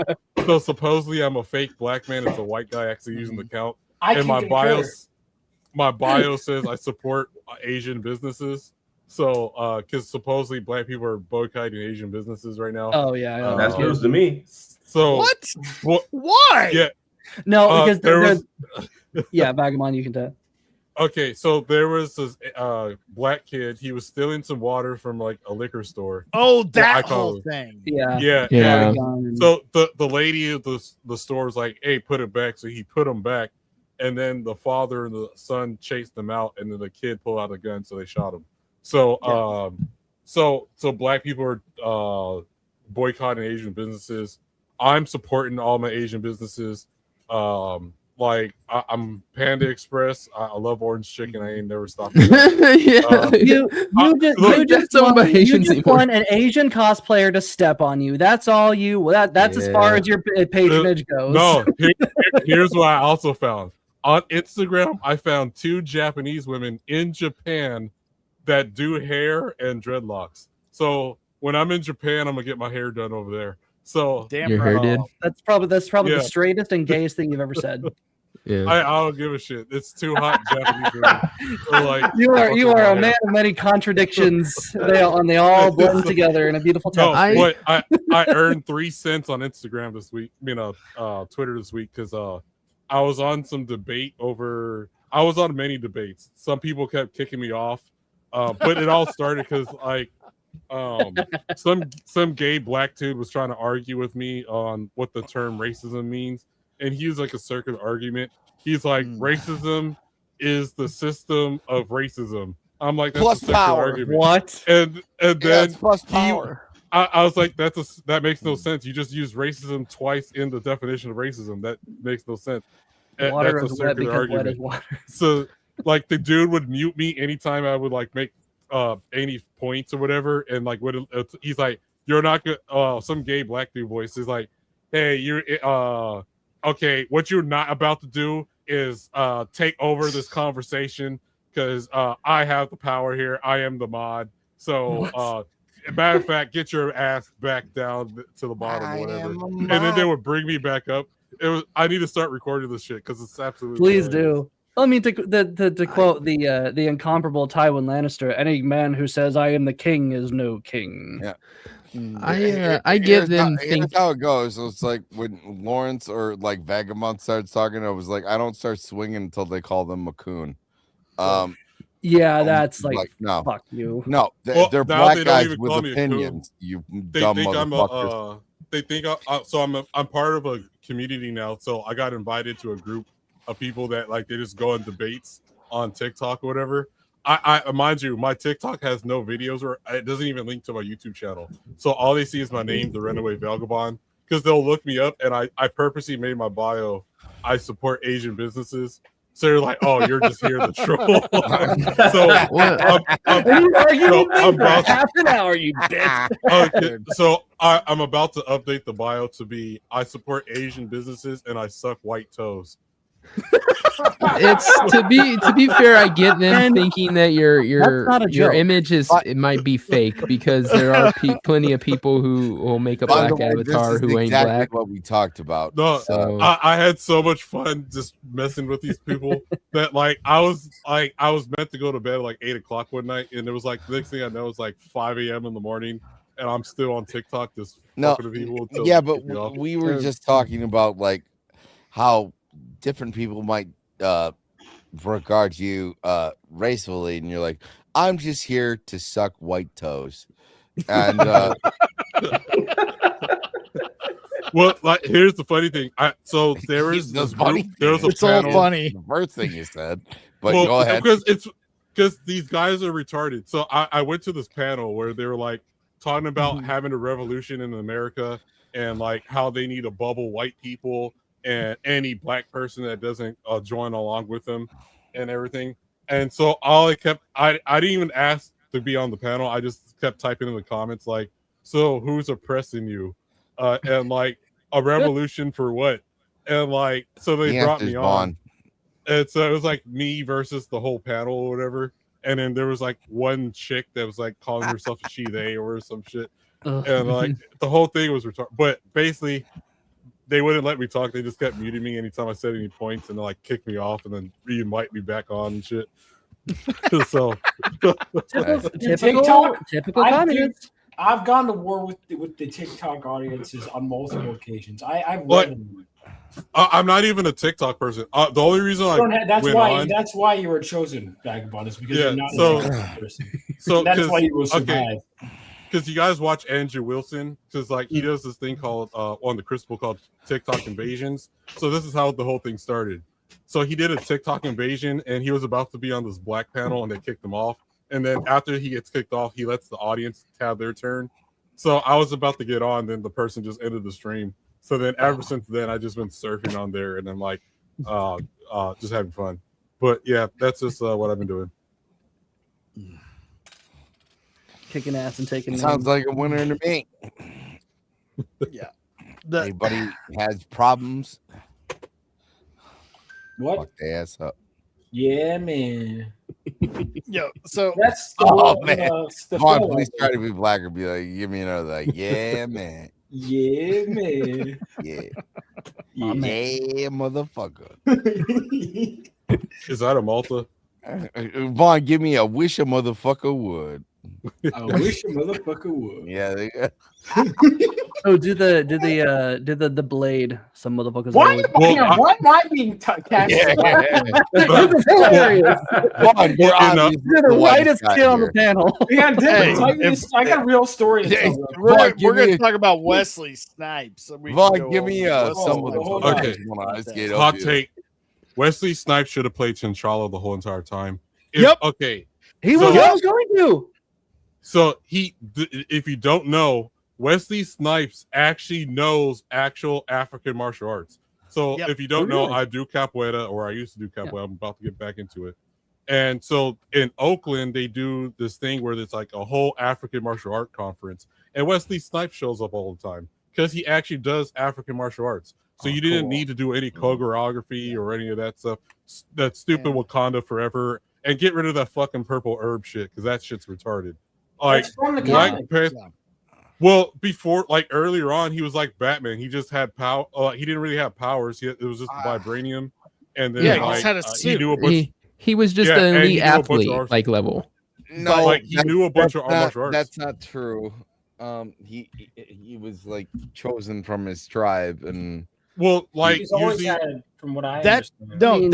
That's true. But as far as him having any supernatural abilities, that was always the vibranium. But like he is super enhanced. But he's also like the perfect his like physique. No, he's not like Captain America, where he. No, he wasn't. He's super N-word. I don't know if you. He was just like an elite athlete. He could run fast. He was athletic. Let Sammy go. Comic book wise, everything about the flower that gave him he had like a bit of an edge. Everything about him that makes him like super fantastic was the vibranium, which was sewn into his costume. So he might have been. He's not a super soldier the way that Captain America was, but like he's better than everybody else, and he's also been trained his entire life to be better than everybody else. It's not the same thing, okay? Like he didn't just like show up and be like, hey, I'm here to fuck butts, and then they were like, well, butts presented. Like that's not how it works. So when are you going to start up Wakanda Cast? Is one. Well, hold on. After I finished Lantern Cast. So there's heart-shaped herbs have been a thing since the very first appearance of Black Panther. Yeah, which is another thing that I liked, where it was like I loved that that meme where it was like black people, or it was like white people came up with Chicago, black people came up with Wakanda, and was like, no, an old Jew in like a the best Jews. in a room where they were just like, draw something or your family's not going to eat tonight. Well, he came up with it. Yep. But anyway, back to Vaughn's point. Yes, Wesley Snipes, the only logical, perfect I didn't make casting. that point, but I'll take wasn't credit you? for it. I'll take credit for it. Vagabond made it. Either way, boys, I have to White man taking credit for. Okay, hold on. Let's give Sammy an out. I don't want it out. Just good night, guys. Big Shirley. Good night, Alice. I just he has a date with the butcher. Have the same fucking haircut because like I'm trying to grow out my hair. Yep. Here, let's say hi to the butcher there, Alice. Hey, you know what? Oh, I looked at that Sam picture of Alice. Yeah, I wonder what would Theo look like with short hair. Now I know. Theo Stargrass, ladies and gentlemen. See him somewhere. Friend of the channel. Only difference is, guys, if I'm setting it up now, I have friends of the channel t-shirts if you'd like to buy one. Really? Oh, nice. Okay, hold on. Everybody go into the meetup has to have friends of the channel t-shirt. When's the meetup? In August. August 6th. I'm not going to be there, but if you could all buy a t-shirt, that would no, you're not going to be there. So we got to represent Sammy, everybody that's going to be at the meetup. We have to get those shirts. Let's all coordinate. If you're in the chat and you're watching, well, fucking my chats. I have like I'm gonna try to make the meetup, but like I also got Dragon Con the next month. Oh, no, August. How are you gonna get there without Spirit Airline anymore? Oh, I never wrote Spirit. He's always Frontier. Yeah, he's You're still screwed. August 8th. Yeah, August 8th. Been a Frontier guy. Okay, I have to figure it out. Maybe I drive this time. I don't know. I'm sorry, Delta's just too white for me. I can't. They're like, hey, you want to like show up? Or if I do go, it might be a shorter trip this year, so like a whole week. I don't know. I think there's kind of a like an adventurous aspect about like where, hey, we said you're gonna show up on this plane. We're now gonna say you're not allowed on this plane. Argue your case, and I don't know, Frontier Airlines.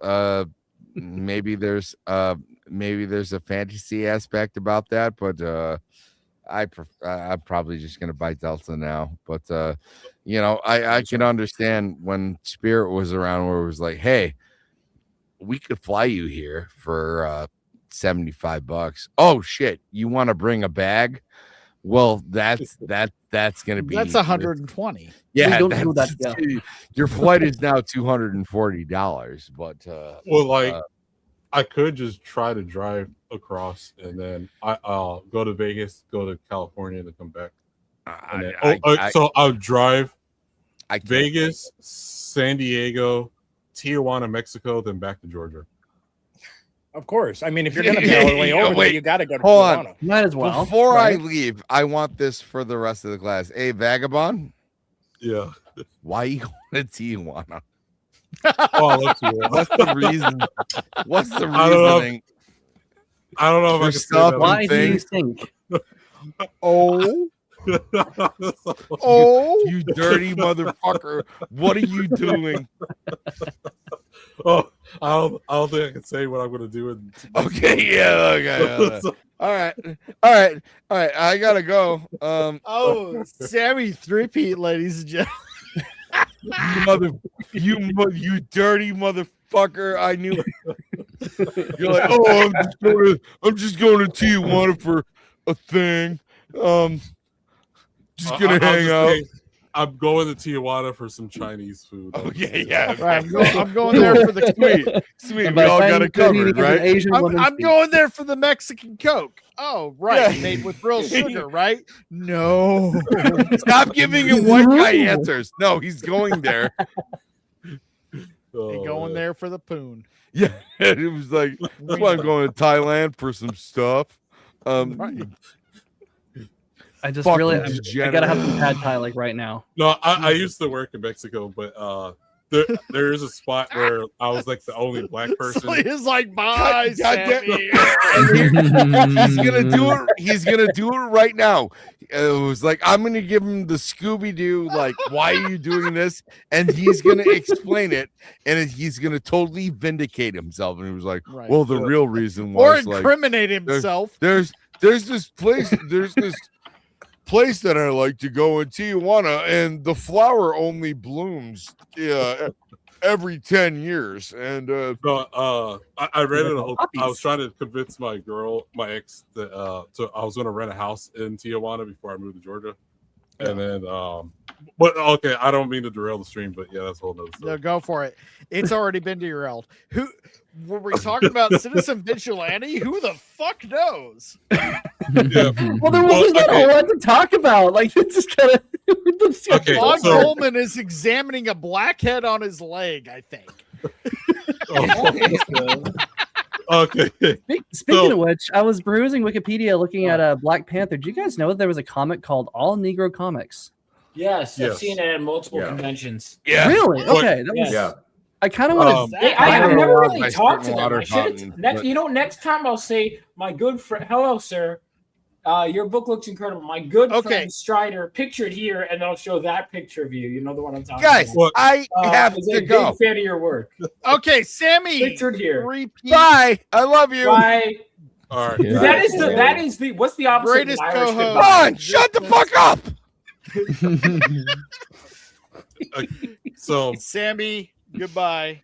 Say hello to your Actually, mother for me. That was the You- longest you goodbye leave. ever. He's still Oh, not hell out gone of here. yet, by the way. Vaughn, if you not- say another word, what? all right, Yo, cool. what? Yo, what? Oh, There we go. okay. Gonna traffic you. God, you guys are dicks. You guys are assholes. And he's back. You guys are assholes and dicks.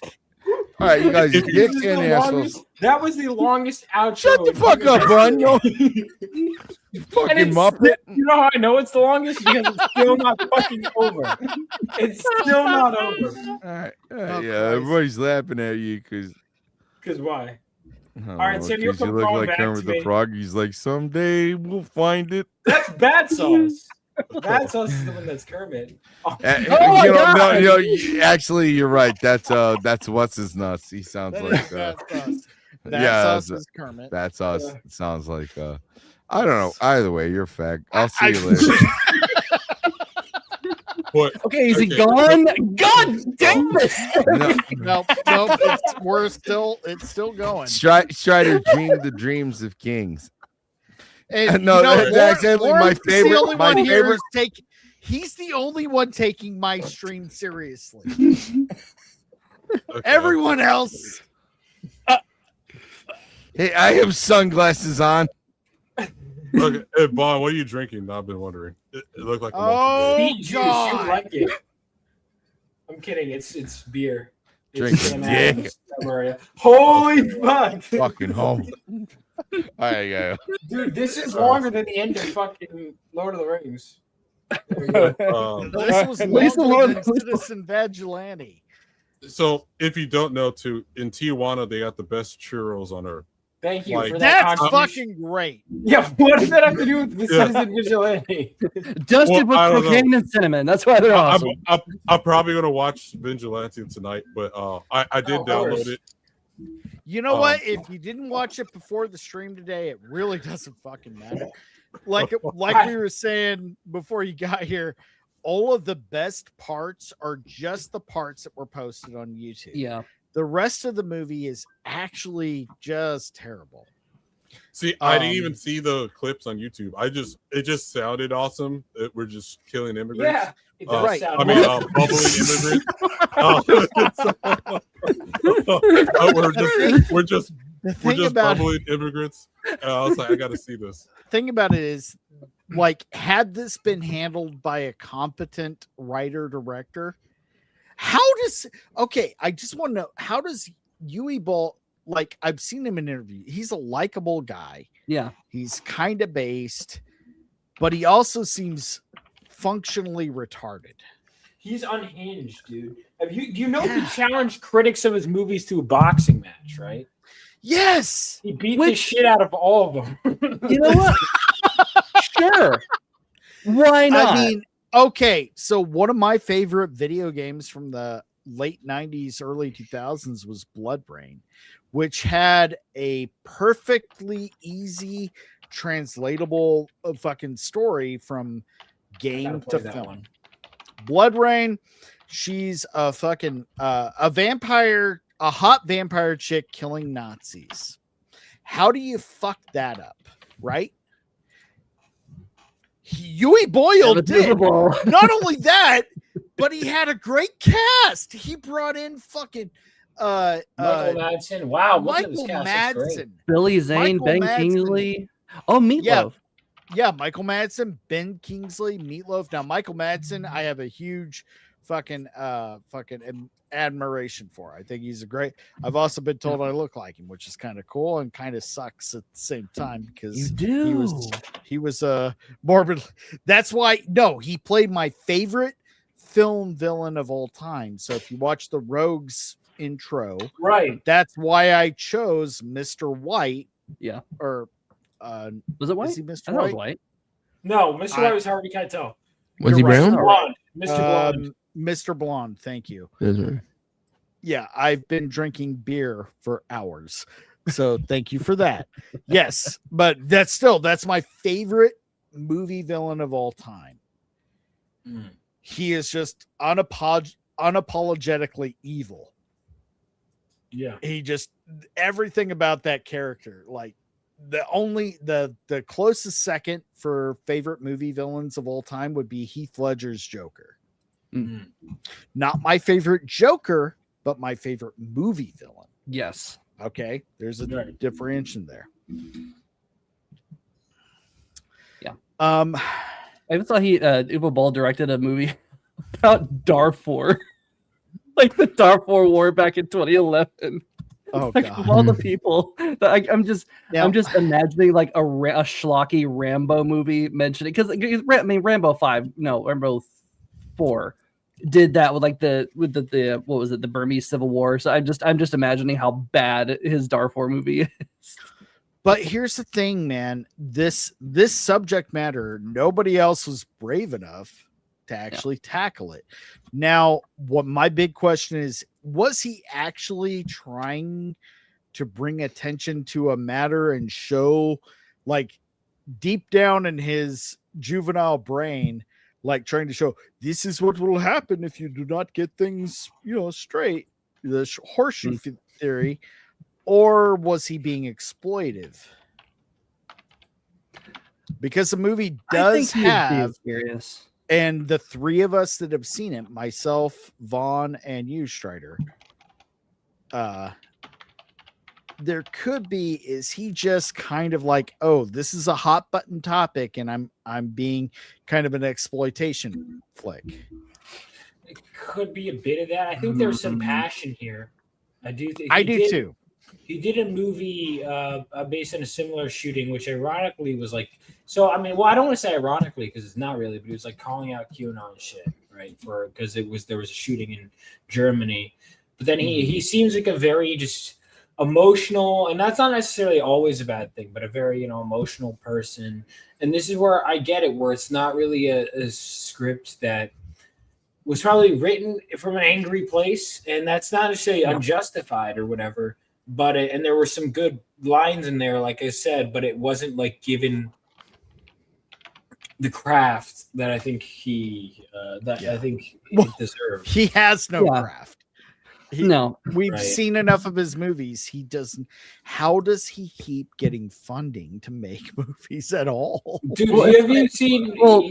I already mentioned The Room. Like Tommy Wiseau's funding for The Room was ridiculous, and we still don't really know exactly what happened. Maybe some mob connections, maybe not. Probably the same thing here. Like I don't know what the production company was that did this. Was it like who was the production company who did this? It was it was the it was like such a generic title. Man, I'll have to look it up here. See, you say he's charismatic, but he did when his Kickstarter failed to fund, he did a video to his YouTube channel. I looked it up; it's since been deleted. Called "Fuck You All," and he just yells at everyone for not backing his movie. Well, I'm gonna do the next. I'll have to recreate this video. Yeah. If I just to get back as "Fuck you all," you didn't back my Kickstarter. But he did that actually, so I have it queued up. If you want to check it out. Oh, Event Film. Oh, share your screen. I'd love to production company. I will say, I didn't like as a B movie. It didn't look terrible. You didn't see it. It looked bad. Wait, what are you talking about? It looked bad. Most of the movie. I mean, like so. Here's Uwe Ball, and that is the last update. We have only 4 days to do with the Rampage campaign. And that was my third campaign now after Poster 2 failed, after Indiegogo for Rampage 3 failed, and now Kickstarter failed too. And basically my message is... Whoa, hold on, pause. Because that is... Did he do Rampage? He did his own film called Rampage that was not related to that one. And then he got angry when that one came out and left an angry, petty letterbox review about that one. He's like, fuck you. Now no one cares about my Rampage because of this.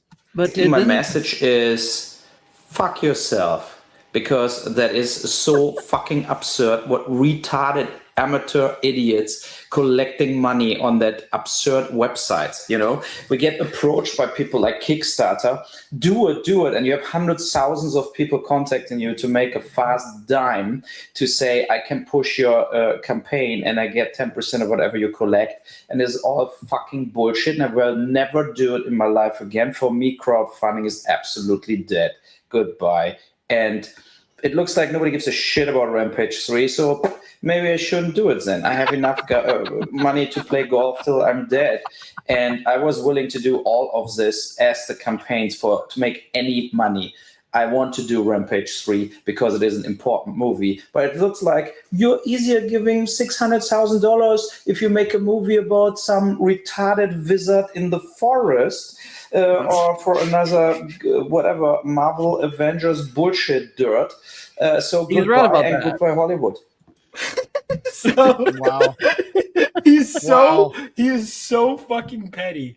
I'm sorry, but I love it, I though. can't help but like him too. I know, like his movies are terrible, but I kind of appreciate it. I appreciate him because he just does not give a single fuck.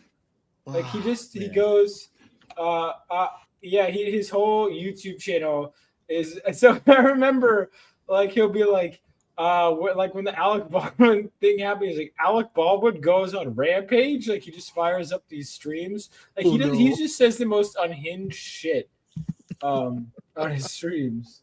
Well, you know we kind of need those people. We are a very closed off culture in the West. It's just we're so afraid to offend anybody. We need people who just don't give a shit.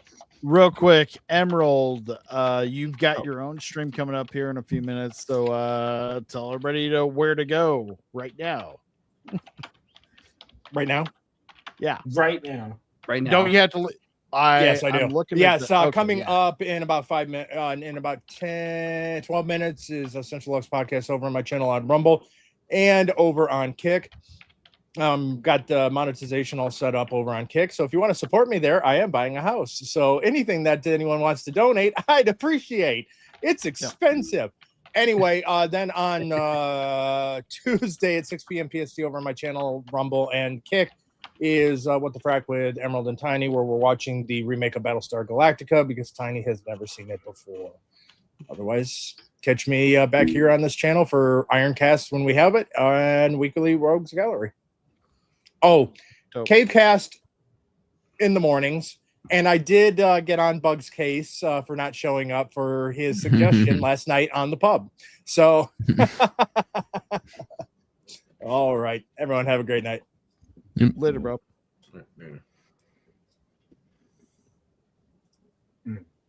You're still here. Me? There he goes. Am I out too? He left without saying "fuck Vaughn Coleman." And it's weird. Yeah, he left without leaving, coming back 5 times and doing a Watch him come back. I didn't do that. Fuck you.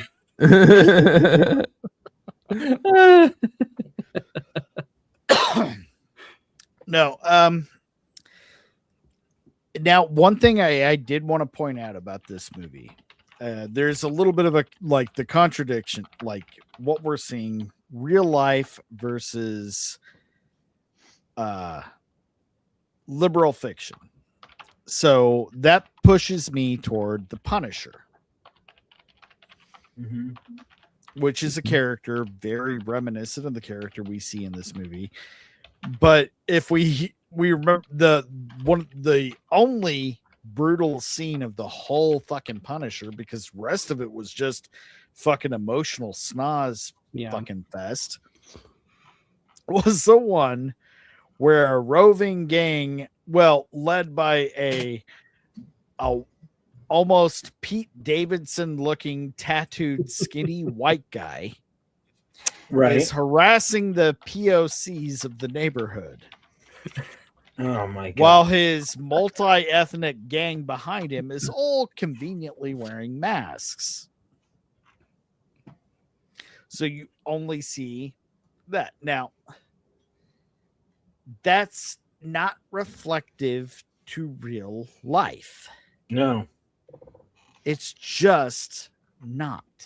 And we're not used to just seeing accurate portrayals. I remember I'd get, people would be like, why are you making this gang like Hispanic? Why are you making them whatever? It's like, first of all, that's the world outside your window. That's what they always say. Okay, can we portray that accurately?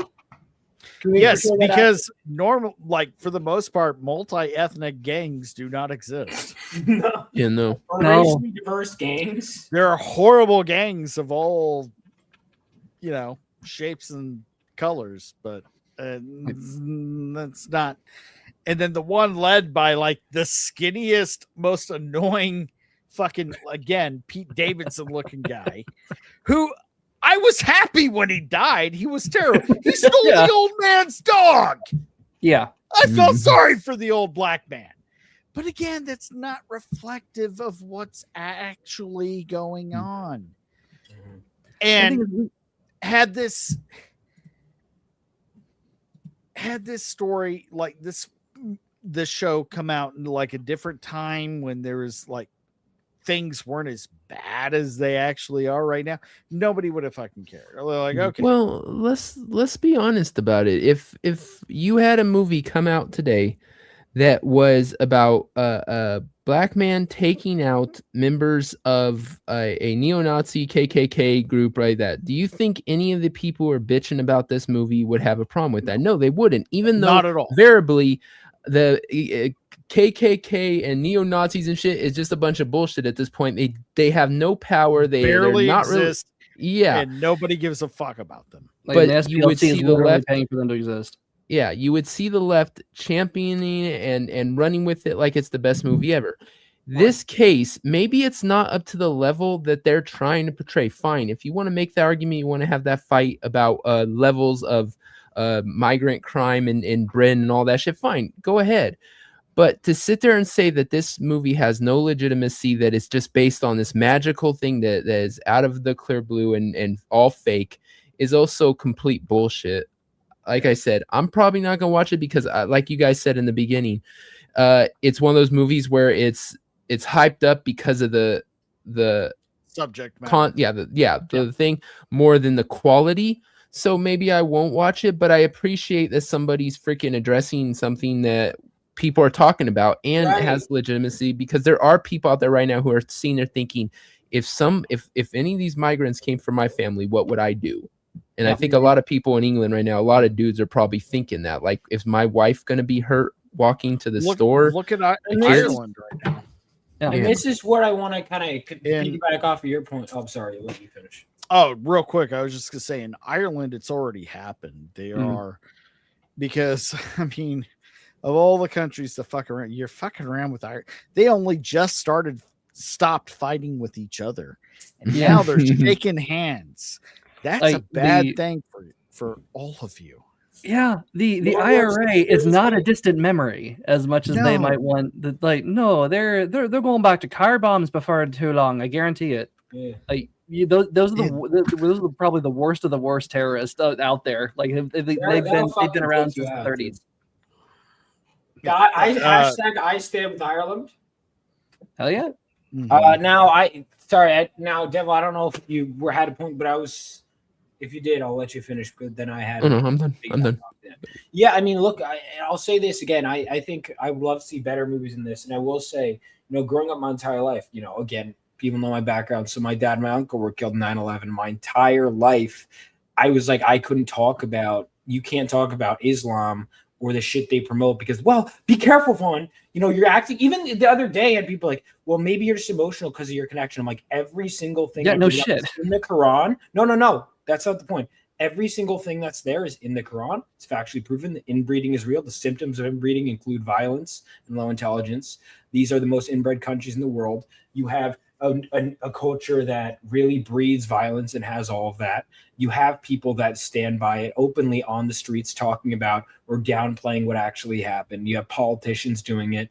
I bring up all these facts. Well, maybe you're just biased. Really, I remember one fucking secular leftist like, well, really, all Abrahamic religions are the same. Fuck you. No, we're not doing this. And they'll say this shit, and they'll be like, well, and it's like you're not allowed to honestly call it out. Here's the thing, if it was the exact same religion, 100% the same, but their skin pigmentation was more like mine, they would be hated more than Christians, without a doubt. But because they're seen as minorities and because we have to save them, we have to do this. And I have no patience for that. You want to treat people equally, treat them equally. That doesn't mean I hate everyone who practices the religion, but it does mean we have to be honest about the threats. And it's like my entire life I've grown up without it. Now, that being said, would it have been more cathartic if I go, fuck yeah, now there's a movie on and it sucks? I would have liked it if it wasn't bad. Like when they're mowing down terrorists in American Sniper, it's like, okay, that's cool. But then you see this shit, it's like, okay, they're addressing it, and it's a new way. It's like, well, 25, better late than never. Can we get a better one next time? I would love for Islam's incompatible. Like that. It just is. It's. And I think we're starting to wake up to that. I don't know. Think so. I would hope so. The people are willingly, and this is the important part, they are extremely intentionally blind. They'll blind themselves. They'll fucking pour bleach in their eyes if they have to, because they're and I was watching this video earlier that I was bringing it up that religion, like you can't even really these people can't even really define religion, right? Like, because like I would argue that they are more religious and they're lefty cult like politics than a lot of actually religious people are. Like, you have to be tolerant of this X, B, Y, and Z because it's my ideology. That's more cult-like than a lot of like Christians and a lot of any religion, to be honest. Okay, like what's the worst Christian group we've seen in the last 20, 30 years? The Westboro Baptist Church. Yeah. They were awful. I'm not excusing them, but they weren't blowing shit up. They weren't killing people. They were just fucking terrible and awful, like annoying. It always amuses me whenever they want to say, well, they'll want to say, well, the Crusades for like Christian violence, which is like Crusades was good. First of all, yeah, Crusades were totally justified. They were defending. Their people were getting enslaved. Yeah, we were pushing back against them and their aggressions. Yeah. Also, Vladimir Baylor was molested as a kid and then fought back against the people who molested him. Yep. Yeah, well, like my point is they can the one time they want to talk about like Christian mass violence, they'll go back half a millennia, 500 and years, still lose. When all we have to do is go back to 5 minutes ago and see like Islamist violence. Like it's hilarious to me. Just reminding people of that is hilarious because they can't deny it. Like do you remember that time? Just last week, some guy in Ireland almost got his head sawn off by some like subhuman African. Like, are you kidding me? I'm source. That's what they do. The video, probably the most like, and I have seen so much death in the past year, like from Irina Zarutska to Charlie Kirk to that guy to I didn't see Austin Metcalf die, but I saw enough people want him dead, and like I've seen so much of this shit, and like I don't, and luckily and thank God the internet exists because this shit would probably be buried on probably would be buried, but that stuff sticks with you. And like it's undeniable. So it's immune to propaganda. Like people like us who see this shit, we're immune to propaganda. Like it's not going to work. Seeing all the things you just brought up are problems with the justice system, because the majority of those don't have anything to do with Islam, but Islam being unarguably one of the biggest problems throughout history, next to communism. Yeah, the problem we have is we got too many people with suicidal empathy. So, because even if someone was to practice that a religion, right, they shouldn't have an easy out because my religion says I can carry my sacred sword, but the rest of you guys can't, and I can stab whoever and get a slap on the wrist. I'm more for harsher punishments now. Yeah, now we're going. That's the one of the sheiks. Yeah, like I know you're probably gonna lose some black followers after I say this. I'm even down for slavery. So like, and so, hear me out. Like, I'm listening, man. Continue. Like, if you commit a crime that has a victim, if it's not a victimless crime, me and Lawrence are both like, there goes the channel. Like, I wouldn't mind private prisons or whatever to lease out these prisoners to do hard manual labor as like, hey, instead of getting immigrants, have an overseer with a whip, and instead of like getting people from the border. You got free labor.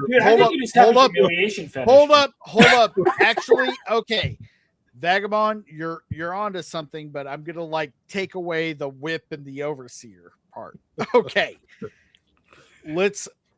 I'm all for letting people that are incarcerated do labor as long as like they get paid and it becomes more of a constructive thing for them to develop themselves, because I'm still a little bit of a liberal myself. Okay, I'm sorry. I don't think classically, like Carmelo Anthony, right? He should not be getting paid. He should do hard labor, and then that way your taxes don't have to cover for it. Instead of getting us paying for his food or everything, he has to earn. We have to pay for their food. Okay, hold on. Yeah. All right, Lawrence. Okay, if any of you are following the Julio Fulio trial, all of his killers, they got life in prison. The prosecution was going for the death penalty until they spoke to a former warden who said, "Why kill those kids when you can put them to work and get that sweat equity out of them?" So what you're suggesting, Vagabond, is actually it is being done. It is currently being done. I don't think the whip's a bad idea. I mean, I can understand that, Iron's still a bit of a liberal. So how about this? We'll compromise. We'll compromise, right? The whip stays, but the person using the whip is a big boob blonde wearing open-toe shoes. Right? Then Vagabond would be in prison in 2 minutes. For tomorrow, he'd be confessing to killing people just to get sent to prison. Please, I have to go back to prison. Okay. Let me do hard labor. Hey, Vagabond's gonna go get that foot equity.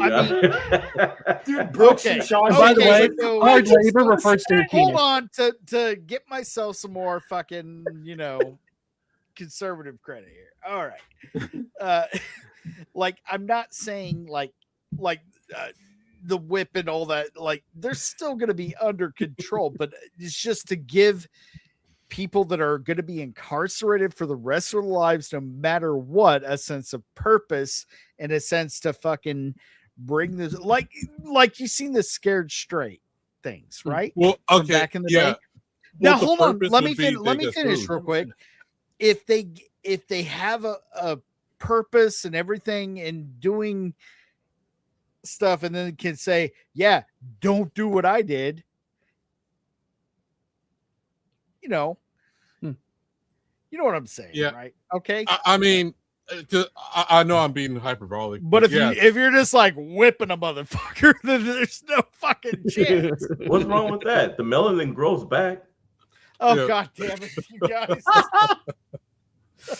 But I mean, in real seriousness, right? So, because part of the problem is when you have a lifer, and it like for the ones that like, because there are victimless crimes, they shouldn't have to do anything like that. But for the ones that actually have actual real life victims, I don't think they should get be paid. Like, okay, you ran a stop sign and maybe you did sell drugs or whatever. But for the people who are like murderers and rapists, all that. Great. Okay, not getting paid, but it goes into their commentary.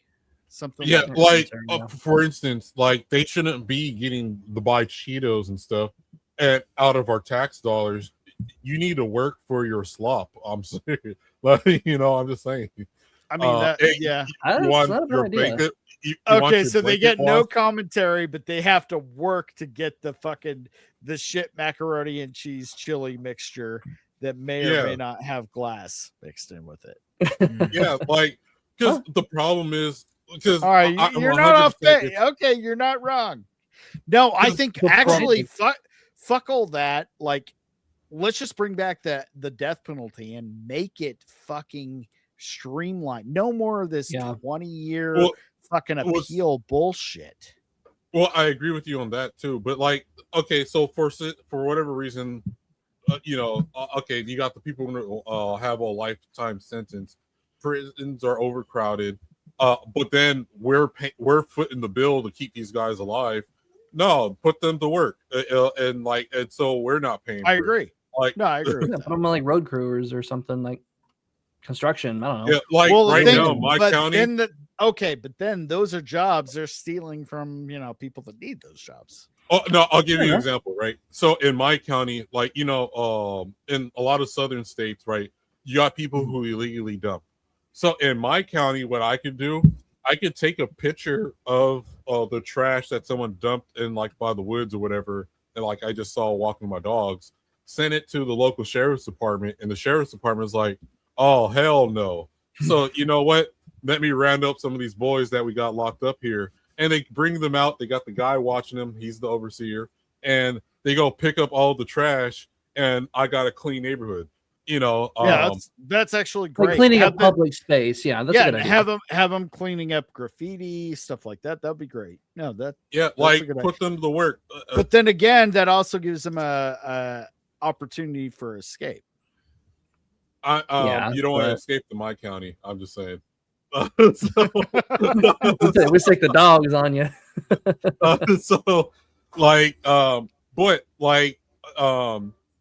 But basically, they can't just like if someone's locked up in one of these blue cities, right? Like they're getting all this stuff or whatever. We've seen them with cell phones in prisons or whatever. Yeah. They need there needs to be some more harsh punishments. I'm just saying. No, I agree. It's not a bed and breakfast. Yeah. Okay, so where I stand on that, I think death penalty for like the worst of for murder, rape, etc. Like to a point. Yeah. And then other people, I am for rehabilitation, and I think prison, the way it's being run, because it has been industrialized, and that's Yeah, so what just happened today, right? So even in my not my county, but the county next to mine, so there's this whole ring from multiple states using industrialized drones to drop off supplies and stuff, phones, contraband, weapons inside of prisons. Even one of the prisons nearby, not in my county, but some other ones, they found where like actual prisoners had holes where they were leave during the night and come back in the morning and stuff right now. Oh fuck! What? Yeah. It's a whole thing. There's a whole federal conference going on about it right now too. So like there's videos of prisoners like, oh, it doesn't matter where they send me, I can get a phone anywhere. because people were dropping off phones. You're and making shit. me with my. I hate crime, but I also hate authority. I'm like conflicting here. We need a citizen vigilante. Sounds like I heard once. Full circle. Hold on. It might be in my other YouTube account. Okay, here it is. No, I got a shorter video. Hold on, I can find it. Not to derail the stream. Like this one's about pop culture, right? Okay, hold on. We're about to wrap up here in a few minutes anyway. Okay, I want to hold stream on. over Emerald. All right, give me 1 second. Devil's got a dip. Devil. Yep, I've got to take off. It was nice to be here. Thanks for letting me know that the movie's not worth the watch. Just watch the cliff notes on X. Yeah, just watch the nudie parts. Again, the Arnie Hammer monologues are the best, but if you watch beyond that, it's like you start. And you're like, why is there like a 5 minutes of him loading guns? Dude, okay. we talk about no, real quick, Vaughn, that fucking like in Strider too. The walking around the house. See you guys. That took so long.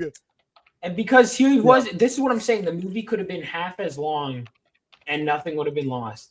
Could have been a quarter as long, to be honest. Yeah. You needed an editor who could have. Oh, geez. So this is the shorter news video. There's a whole Pence conference. This is from today. Smuggling ring arrests in U.S. history for using drones to get contraband into prisons. That's how federal prosecutors describe what happened here in Georgia today. Channel 2 consumer investigator Justin Gray live at the U.S. Federal Penitentiary in Southeast Atlanta. Justin, this is one of the prisons targeted. Yeah, George, we know from the criminal indictment that garbage bags full of cigarettes, cell phones, and drugs were found by prison staff dropped behind those fences. And this ring stretched from Georgia all the way north to Virginia and south to Mississippi. FBI agents and local police, guns drawn, surrounding multiple homes across. I'm sorry, that's fucking cool. Yo, dude. If we're talking about some like fucking just some fucking dirtbag, non-violent offenders, which I'm sure we're not. These are probably the worst people. But at the same time, you know, that's fucking cool. Yeah. Like Uwe Boll, make a movie about that. That would actually be kind of funny. Someone who's not Uwe Boll make a movie about no, so Uwe Boll make no movie ever again, please. They did. So, like I said, they found one of the prisons, multiple prisons, where they had escape holes in the gates, and they were using drones to find blind spots where prisoners would escape and then come back in the morning just in time for the check-in. Dude. Metro Atlanta and Macon taking into custody suspects in a drone smuggling ring. 38 alleged drone deliveries of contraband to federal prisons, not just here in Georgia, but also 7 other states. This is the largest charge on an organization doing this kind of activity in the history of the United States. This is one of the drones that was confiscated, a heavy payload drone. Allegedly 6 of these used to smuggle contraband into 10 different federal prisons. What kind of monsters you got? 12 people in a criminal conspiracy, allegedly smuggling drugs like meth and marijuana, cell phones, and even weapons. The indictment alleges that the crew used a former daycare here in Macon, Georgia, that they nicknamed the Lab to store their contraband and load up those drones for their missions. Some state and federal prison drone smuggling contraband have been so frequent that the facility looked like a small airport in the evening. Channel 2 Action News has been reporting for years on problems with contraband being smuggled into the federal penitentiary in Atlanta. I'm the king. I'm gonna get a phone anywhere I'm at. This Atlanta inmate bragged on Facebook Live how he can always get a cell phone And look at this photo, just some of the 800 cell phones confiscated in a 2020 He's even reported on inmates coming and going as they please through holes in the fence and shown pictures of parties with contraband booze and drugs. Georgia Keys says drone use so nobody found the out. challenge They're of just fighting the idiots. flow of contraband. Just by the nature of these drones, they're fast moving, they're remote. It's a challenge for law enforcement. But I think that's what this case demonstrates, is that we are at the speed to tackle this problem. Dude, the fact And to show that you they how have serious that federal kind of prosecutors money take these drone to make deliveries, this shit several of the happen people from the involved in this outside. conspiracy are Yeah. facing a maximum How sentence can you of not life appreciate behind that bars. just a Now we little know bit? that some of the contraband has been intercepted, was prevented from getting to inmates, but we know that there's other a funny part at the end. deliveries apparently did make it through. Reporting live in Southeast Atlanta, Justin Gray, Channel 2 Action News. And when you talk about drones, the technology used for so much good, but also for criminal activity. Justin, thank you. Let's get more details now. Drones are being used more frequently Here's the to funny smuggle in part. contraband directly into prisons. Smugglers are using the drones at high altitudes, at night, to get drugs, weapons, and even they're gonna say tools one of the inside. bags that- In many cases, the criminals use drones to map out blind spots, patrol routes, and one bizarre delivery intercepted crab legs and steak. They got surf and turf, dude. Dude, it's fucking Goodfellas. Oh fuck yeah! How much you want to bet that those crab legs sorry. are like a grandma's recipe or something? Oh god, that's hilarious. I'm sorry, that's fucking cool, dude. Okay, you know, it'd be funny if they were also getting the Kool-Aid and pineapples. Oh, and making Pruno. Making Yeah, Pruno. Oh fuck. Oh god damn. Yeah, but That's so that fucking was the cool. short. That was the short video. There's a longer one. They got like they had holes. They're like literally okay. It's nighttime. Let's head out. Go back in the streets. Come back Yo, in time. and to go back you and know forth. some of the fucking prison guards are in on it, man. Yeah, If they have that kind of money, they're buying drones from the outside.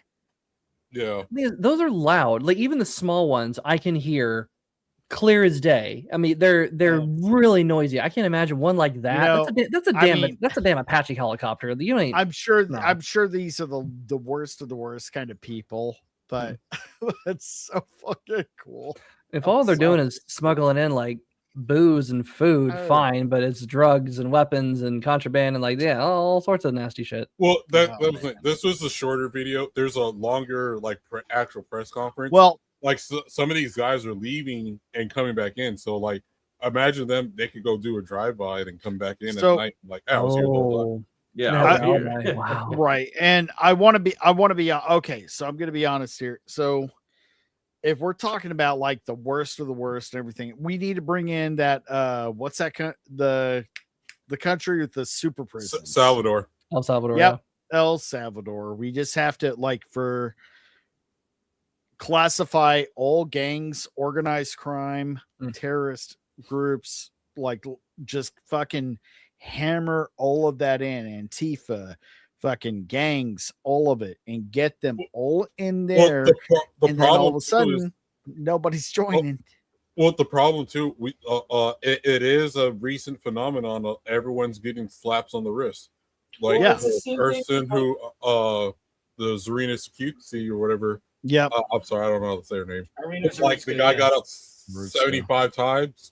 Well, come on. Why would I mean? Here's the thing. Why would you bother changing? And what's the point? Oh, and here's the thing about him, man. Like now they're classifying him as he's so insane he can't be out in public. We fucking knew that. They fucking knew that. They knew that before they put him back out there. That's why, like, I don't hate that man. I think that he is legitimately mentally ill. I hate the system that let him back out And the people that let him to back begin out. with. Systems are made by people. I'll say this. I don't even even if someone's mentally ill, I don't even care if they're brain dead. If you have the capability to keep doing stuff like that, stabbing people and stuff, yeah. Like No, I don't know care what you're saying. I agree. Yeah, I don't care if you have Downs or whatever it is. like you might have one arm, and if you're a threat to society, people with Downs aren't fucking stabbing people on That's trains. my point. Come on, But they're making egg McMuffins and fucking smiling at you at McDonald's. Yeah, but I'm just saying, like, I don't care how they say that whole thing about being too insane to test trial. They need to throw that out the fuck window. that. I know and I agree with you 100%. And like that excuse does not fly. The thing is, him, like any of that, they should not be, like, we already knew that he shouldn't be out there. Yeah, it was known early on, the first, second, third offense, not the 74th and then the 75th being when he did what he did. Yeah, but even still, I seen a police, because I do watch a lot of police. My favorite channels are State Boys, so Georgia GSP and stuff. But I seen one in Arkansas where this guy was wreaking havoc and stuff, hitting other cars and stuff. So like this guy should have been locked up forever. Yeah, was the second time. And so, at the end of the thing, they're like, okay, well, after the police spent all their resources catching this guy, oh, well, the guy was given a $10,000 bond, even though he was already out on another bond. And then the charges were dropped from because he made a plea deal with the prosecutor and stuff. So basically the guy just gets out scot-free. I'm like, what the hell? Like, or in Europe, it's cashless bail. They're just let out. Yeah. Well, imagine New York and stuff right now, right? So the problem is a lot of the police officers are actually doing their job, or in your sheriff's department. It's just like they only can do so much if the prosecutor and your judges are just going to be like, oh, well, that's the problem. That's the problem. Bench from the bench. Prosecutors and the judges, they're the one. Like I was going to say, like in that, like past civilization, when we had crazy people doing crazy shit and hurting people, they're just like, well, get a rope. Get the guillotine. Just we stone them, burn the witch. We can't deal with that anymore because it's a danger to the rest of society. It reminds now me, it's like the ones I would rather see the crazy ones locked up and put in a padded room and given pudding for the rest of their fucking lives, and the judges and prosecutors should be the ones. I'm with you on that. And I think this is the thing too, is we've kind of hit a point where it's like you ever overthink something and the solution is actually just the obvious answer, but now you have such a perfect system that you have to do things in a certain way. Sometimes that's where we are, where we have to start to question, government institutions and everything. And it's like, look, we need rules, we need laws, we need everything, but it comes to a point where it's just sometimes it's like, all right, this is too many right. Like we know intrinsically right here what is right. Now, obviously, that's dangerous because everyone can have a different sense of right and wrong. But everyone with common sense could talk about clearly that shouldn't have happened. Yeah, because we don't need new laws. We just need to enforce the ones we have. That's another thing. And unfortunately, following the laws, people need to be scared again. The right people need to be scared again. Yeah, but there is a reason. But honestly, like people think that more authority is going to fix that. Well, The Wild West was not. The Wild West is actually relatively, I say again, relatively safe and secure because you had to live in a society where you had to live in a society. And you're out in the wilderness. Yeah, you are in the wilderness. You've got no backup. You've got no government. You've got no authority. You have to maintain it yourself. You have to exist next to each other. You don't go out and rob your neighbor. You don't go out and steal your neighbor's horse because you will probably die, and that will also cause your entire you're killing that whole family. If you steal a family's horse, you're killing that whole family. Exactly. Right. That's why they would immediately hang a 14-year-old horse thief. Okay. Yeah, you're caught horse thieving. You're done, and you should be. But that we've ceded all of that influence and all that control into the higher ups. Oh, that's the authority's job. It's the police, the judges, the prosecutors, whatever. That's their job to do it. Not really. It is because they can't do it. They can't prevent crime. We can in some ways, especially if they don't want to. Yeah, but like we've grown entirely too trusting with the wrong kinds of people. We've grown entirely too trusting of the people who have no incentive to keep us safe because they're not affected by any of their shitty police work, any of their terrible prosecutions. We are. A perfect example is right now in the European Union how what's her name from the EU shut down all of the air conditioning from the 1st to 7th floor to save power. That's insane. But then from the 7th to the top, they'll have air conditioning. And I know like we're talking about crime, but that's just how they think. Right. And they have the authority to do that because they've been given it. Everything that they're doing, from sowing racial divides, everything, it's all intentional. Right. To everything's it's not unchecked immigration. No, it's deliberate immigration from I think it's twofold, right? So of course it is deliberate, but there are actual retards. Oh, 100%. Suicidal empathy, right? So no, the suicidal empathy is the people that they use their propaganda on to get to agree with what they're doing. There's smart people at the top. Like, remember the chick that her boyfriend was like some YouTuber, I don't know, some famous guy, and he ended up getting stabbed by a watermelon felon, and then she wanted to drop the charges or whatever. Dude. Yeah. Oh yeah. I remember that. To not provoke more, you know. Yeah. And so that's the problem, is you got people like that. I seen one, it was another body cam footage one where it was a blind woman that was getting beat on a city bus, and the police went out of the way, citizens around, everyone out of the way to catch this watermelon felon that had costed her. And then so you know, the police is like, hey, we can put the guy away and we just need you to press charges. And then face bleeding, this and everything like that. And this blind woman's like, well, he is black, so he has. And the officer's like, look, we need you to say you need to press charges so he doesn't attack anyone else. And this chick was like literally thinking about it. Like, you can see she was pondering of like, oh, should I press charges on the guy that was trying to kill me like not even a whole 10 minutes ago. But yeah, she ended up agreeing with the cops so they wouldn't have. But the fact that she was even thinking about it, it was like, come on, man. No, but thank you. That actually brings a good point. So now we can take this show from being a racist show to actually the real thing, the real problem, and we can be a sexist show. The real problem is fucking women making decisions for themselves.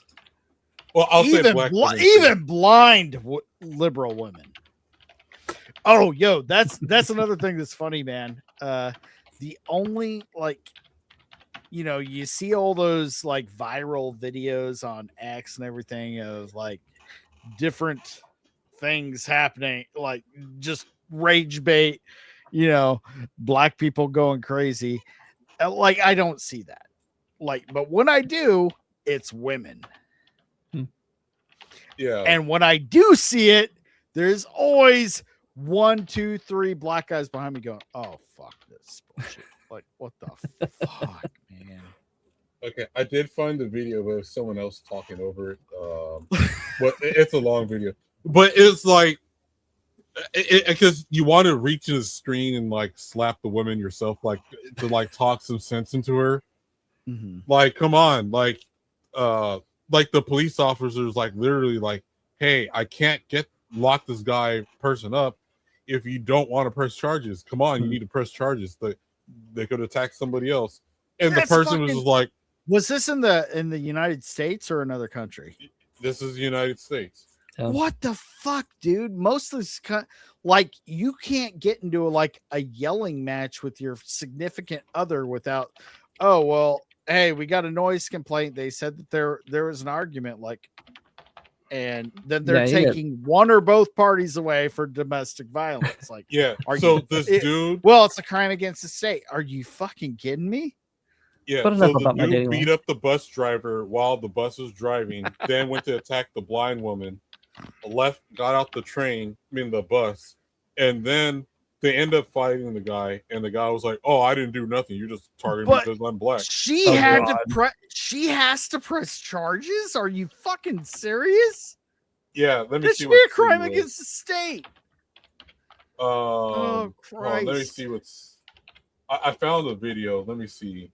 But I guarantee if mom and dad get a little fucking vocal and, Mary next door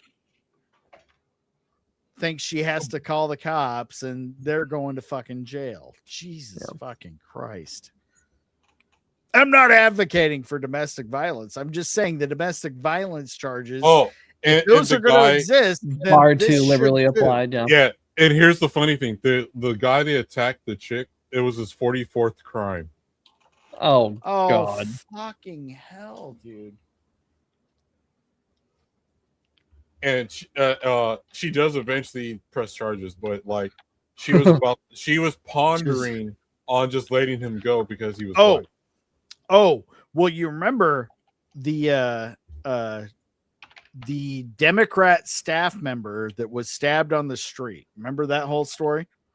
Yeah. He's stabbed, dies in front of his girlfriend.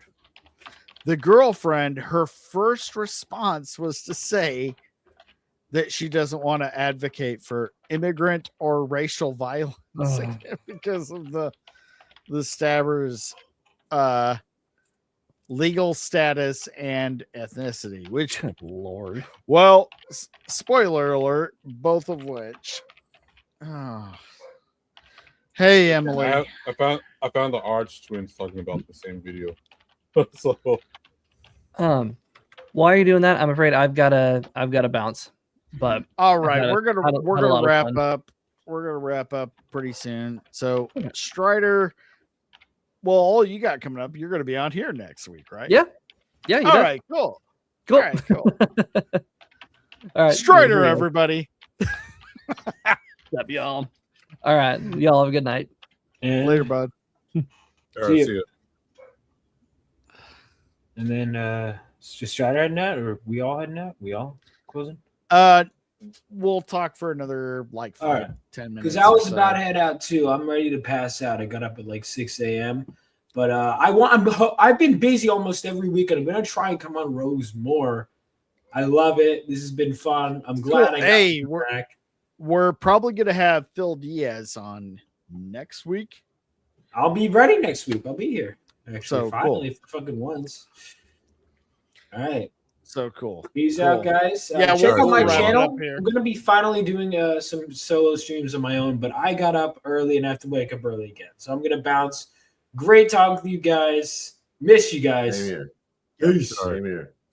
Take care. Vaughn Coleman, one of the greatest up-and-coming comic book. Dude, I've always talked about his comic book. Lawrence, you got his comic, right? Yeah, I've got 4 of his issues. I got some more coming. I've actually been talking with him about behind the scenes about doing a collaboration with him on a different comic. Yeah, on a brand new one. Oh, dude.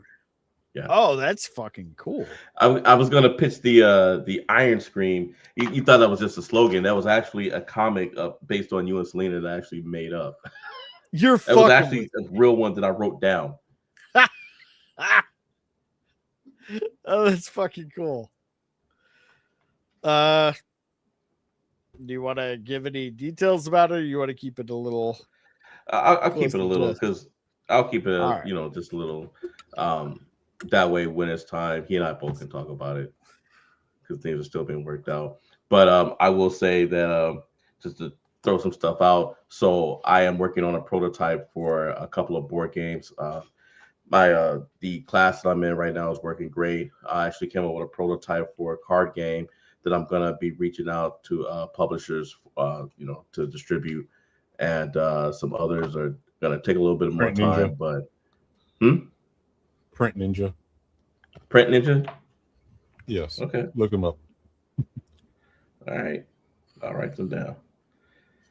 All righty. And that's pretty much it for me for now. Fuck yeah. Vagabond. Oh man, I don't know if it's going to be a series or maybe one long form video I'm making called "Why Black Fatigue is Important." Or having of course you're doing. Well, it is important. It is important though. It is. But like the one thing I said this earlier, and I gotta be honest, like the majority, aside from black women, the majority of the time, like I even had, dude, I was in line for Chinese food like a couple months back, and black dude standing behind me unprovoked.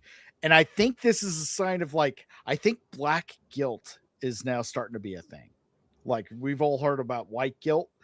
No, I think black guilt started. This guy just unprovoked is like, dude was just like, hey, what's up? I was like, oh, okay, what's up, dude? I thought he was just, I was wearing a new hoodie. I thought he was going to ask me about that. He's like, you fuck with Trump?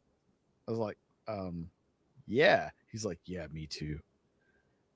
Shit's getting crazy here. I like just randomly like telling me all of these like conservative talking points, like just trying to get approval. Like, yeah, man, I like all that. Thing, well, there is a thing. A lot of black men have to hide it in the community, right? Because then, that's probably also why he probably wanted to say something this whole entire time, but if he did, he was gonna be called Uncle Tom, Coon, whatever. So he just had to look for like random white guy at the fucking line at Panda Express at the Galleria Mall. Well, you do have a welcoming look about you. You do have a welcoming I guess look. I do. Oh, I don't know if that's a good thing or a bad thing, Lawrence. Well, I felt safe. I mean, Selena took me in. I didn't know what to think. Selena messaged me when she was like, you know what, you're black, but that's okay. Come on, sweetheart. Oh, fuck. I got 2 dogs already. I got room for a third. Come on. She got me a nice collar and everything. I am planning to, because I do want to grift a bit, because like I'm going to tag like Dr. Umar and then like maybe some clan people in there. But I do think it's important, because I think a lot of black people just get a slap on the wrist just for being black, and they have this. Okay, they're gonna be like, "Oh, racism is." They want to add this thing where you have to have power. Well, they do have power, and that's why they're getting slaps on the wrist. So I'm gonna like point that out. Yeah. I do got a vendetta a little bit. So I will just say that's a government psyop, and it's intentional. I mean, I partially agree. Targeted at black people. Yeah, but I do think most of them are just absolutely just low IQ. Like, I'm kind of with Myron Gaines on this part, or like I don't agree with him on the whole dating thing, whatever. But I do, and I don't believe in Islam like he does. But like, I do Fuck think Myron Gaines. I hate him. Oh, but go ahead. Have you heard the rumors? He might let you. But I don't. He's kind of grown on me about his takes on low IQ black people, and I do agree with him on that. And like, he's not black though. He's Saudi. I don't know. Well, he likes to jump back and forth. When somebody calls him out on that, is black. Yeah. When he gets called out on that, if Rachel Dolezal could say she's black, then I could say Myron Gaines is black. And so, he jumps back and forth for that. But Rachel Dolezal has an OnlyFans, does Myron? I don't know. I can look for that. But the thing is like, well, because the thing is, I'm actually debating these black folks, which I'm probably going to turn into content as well. Like this gay black dude was trying to tell me that I didn't know what the word racism means, and his definition of racism is the system of racism. I was like, that is a circular argument, And then he's like, "Oh, you can't tell me you're trying to derail the stream." Blah blah blah. I was like, and then he would kept muting me or whatever. And but the whole thing is, and then I was even on a panel where these guys were talking about they need to start a revolution, just bubbling white people left and right and stuff like that. And sorry, cat stabbed me. But like they need to bubble white people left from there. That people just have to take one for the team because people are bubbling black people every single day, which that's not true. Just look at Chicago; it's other black people doing it. And then I was like, "What are you guys being oppressed by?" And they can't even answer that question because, like, look, I'm how am I oppressed if I'm able to own land in the United States myself? You know, I own under a half acre of land with the deed. Am I oppressed? So this whole thing is like it's totally retarded. And no. And yeah, that's a good, like, you go to white neighborhoods here in Vegas, they're not white. One of the people was trying to use they're just not fucking ghetto. Yeah, so it's just they more kicked like me off this. Normal people are like. Well, okay. Here's the funny thing about black the ghettos. people than white people, but they're not fucking like going crazy. Here's the funny thing about all the ghettos that black people live at were just white neighborhoods. Compton was originally a white neighborhood. My second high school was also a white neighborhood. You could see the whole yearbooks; it was all white people. Then all of a sudden, just black people. And it only turned to a ghetto because these guys couldn't take care of the homes. And right. So, and you know, and it was white Democrat politicians that turned it into that. Yeah.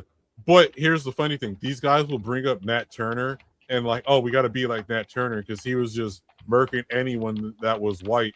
And I'd say, here's the difference between Nat Turner.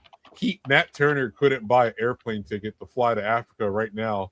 And I can right now buy a one-way ticket to Africa for under $800. So they thought I was lying. Go to Google Flights. Tell me a one-way. What they're like? Because they were saying, oh, we can't afford an airplane ticket. I said, yes, you can. Yeah. You can't save $800 to fly to Africa if you really wanted to. Do you want to? Yeah, and then but then they banned me off the stream. So yeah. Right. So, but it's like go to Google Flights, a one-way trip to any place in Africa you want to go to. It's not even over $1,000. You can buy. So all these Pan-African guys that are still here in the United States, they're really not about that. They love all the resources the United States provides for them. They're all LARPers. Yeah. I bet they hate Africa deep down inside. That's why they're here. But are we doing outros? I'm sorry. Yeah, no. And I gotta say, with the cat on the head and everything I know about you, where you live, the way you live, you are the American dream. Yeah, like they just don't understand. Like there's no excuse. Like right now, I got a passport. I can fly to any country I want. Like if I want to go to Peru right now, I found a round trip ticket for $400. Right. There's no person stopping me at the airport. Like, oh, you're going to black, Tijuana, but we won't ask any questions. Hey, I'm eating food down there. I do know some people down in Tijuana. And I used to work in Mexico, so that's a whole other thing. But besides that, like right now, we can go with a United States passport. We can go anywhere we want with little to no hassle, right? Look, Hassan Piker was able to go to Cuba and come back no problem. Yeah. And he wants to say like, oh, thinking he's people he's oppressed. No, he's not. All these people can leave anytime, and no one's holding them hostage. But yeah. So tomorrow I'll be hosting. I swear it's not hentai, and then Wednesday is the return of Ninjas at Night. And then I'll probably be doing some gaming streams in between then, and I'll look out for some. I'm gonna start doing some actual videos. Yo, let me know when Ninjas. If you need a guest, I'd love to come on. All right, definitely. Oh, you got to see the intro. Oh, I do. Do you have it? We can play it right now. Oh, okay. Yeah, I can play the intro. Hold on. Yeah, pull it up. We've done Lawrence's out. We've done your out. My out. Ironcast is still up in the air. We're working out some timing details.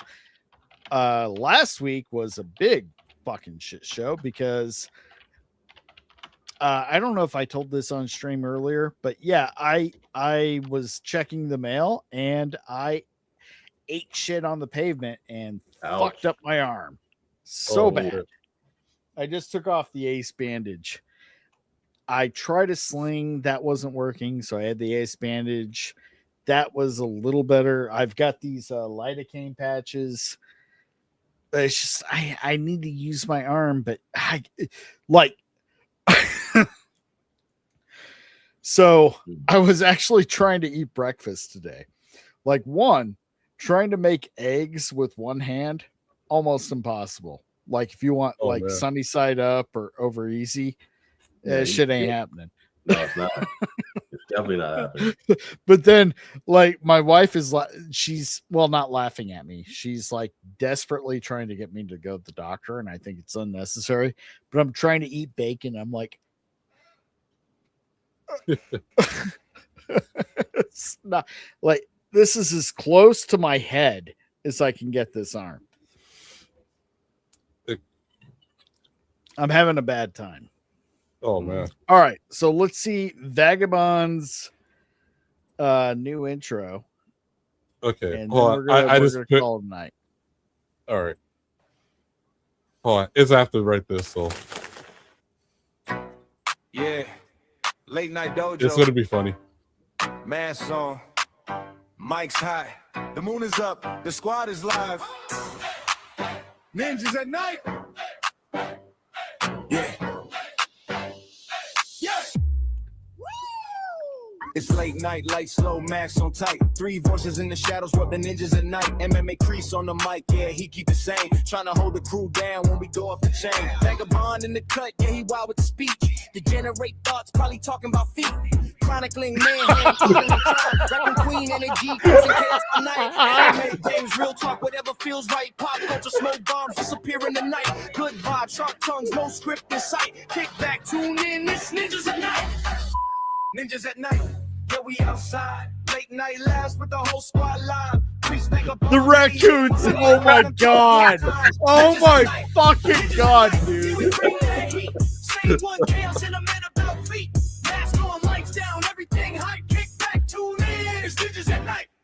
From the couch to the cave, we be posted in black. One random topic and we never look back. Priest trying to steer, but the madness won't stop. As soon as Vagabond talks, the whole chat drops. Mayhem got raccoons in the scheme on deck. Partnering crime with the chaos effect. No filter, no fear, just jokes in flight. This the wildest little dojo after midnight. No script, no rules, just vibes and smoke. Half serious talk, half inside joke. Moonlight shining, the squad ignite. Welcome to the madness of Ninjas at Night. Ninjas at Night, yeah, we outside. Late night laughs with the whole squad live. Priest, Vagabond, mayhem on the mic. Random talk, good times. Ninjas at Night.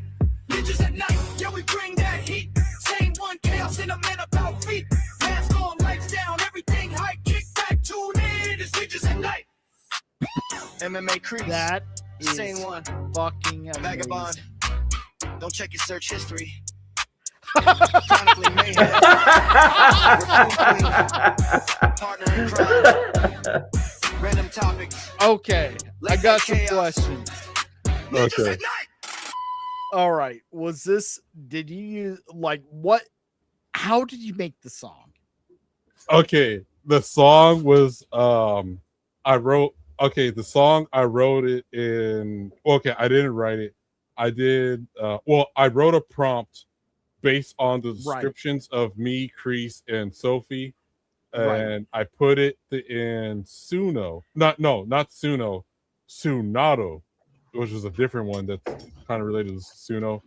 I did Suno and I did Sunado because I also have an ending song. I just need to make a video for that one, but I ran out of credits. The images were flat images I made on ChatGPT. Then from ChatGPT, from the images, I was using my credits from Adobe because I pay for Adobe everything. So Adobe Firefly made the animations after I told it what to do. And then I'm working on the ending, which is actual. Now, did you tell Adobe to make it go in sync with the music, or was that just a happy coincidence? Oh, so it's not a coincidence. I had to work. I did so the music. I did that with the video. After I got the different clips of for each picture from after Adobe Firefly, then I stitched everything together by hand in Adobe Premiere, and I found like a template with. I put everything in order where like, okay, this part's talking about Vagabond, so I'll put a Vagabond scene right here. This one talk about this person, so I'll put that scene there. And then so I marked off each part that had like each person's name mentioned, and I try to line them up. And then I found a transitions that I used that was like a videotape transition, and then that was pretty much it. That's impressive. No, I think like the whole, AI slot. I think it's a bullshit term. Well, like, see, I'm not an AI. AI is a tool. It's just a tool. And yeah, is it, would it be more impressive if you did all of that by hand? Of course. But like, are we serious here? Are we being serious? Okay. Like, so about that, I am thinking about doing another show eventually where I would actually draw the whole thing by hand. And animate it. Right. But how long would that take? That would take a long time. So you can see in the video there are mistakes in there if you know what you're looking at. No, of course it's clearly AI, but it's good, and everything about that was good. It was hilarious. Yeah. So but yeah, like I just told the thing, and like, I mean, for a YouTube intro video, like like that's what this shit is for. Yeah. So for me, for AI, of course, you're not going to make a full-length movie, but you could do like intros, like I could do an outro or whatever, maybe transitions, and stuff like that. Something that's like, okay, the audience gets it, because the audience is not there to watch the intro; they're there to watch you. Exactly. Like the book I'm working on right now, I've actually made like a short 30-second, and I'm not going to share it now because I'm not happy with it, but like it's good enough as a starting point, but a good like 30-second trailer. So when I do release it, like it'd just be something to like gauge interest. It's not the actual product. It's just, it is what it's for, and it's a tool. And no, that was fucking dope. I really like that. I can't wait to come on the show. All right, as far as I'm gonna do my outro now, and then we'll wrap it up. As far as my shows, Ironcast, don't know, we're working on it. Me and Sammy are gonna talk about like days and hours and get that worked out. Right now, the Thursday show is streaming at the same time as Mike's show with Vaughn, so that's kind of a problem. So we're gonna move that show somewhere else. We might move. Well, actually, let me talk to you on that after the stream. Okay, we're gonna work on Ironcast. I want to bring it back. There's been a lot of stuff going on, and hopefully I don't fall on my ass and almost break my arm, so I can do the show. Let's see what else. Then the Rogues Gallery, Saturdays, pretty much same time. Hey, Mr. Burger. Holy fucking shit! Hey, it's Mr. Burger. Yeah, this is the burger for $5. Why are you hanging out with these black? Why is it the most racist people I know are black? Well, I think And because it's we not all the have way you black would fatigue. think. Yeah, I know. Mr. Burger has black fatigue. I got black fatigue. Lawrence, Well, do you have that's black what I was fatigue talking too? about, man. Yeah, we It's all do. like when I'm standing in line for Chinese food at the mall, it's like the black dude behind me is the one who's just got so much fatigue. He's like, "You look like somebody I could talk to you about this, my God." Yeah, like even in where I'm at, right? If I see a black person drive down my road, my neighbors are like content and minding their own business. I'm like, oh, there goes the neighborhood. Yeah. Yeah, even I've done a double take where I'm at. I thought I was the only black guy. I thought I was safe, and now I'm seeing more of them. And I actually told my wife, I said, "Hey, we need to move," and she was like, "Why?" And I said, "There's a couple of like." She was like, "You gonna move because of them?" And I was like, "Just wait." Jesus Christ. Oh, fuck you guys. Oh man, I hope I have a channel after this. All right, so come back next week and we'll do this again. This has been fun.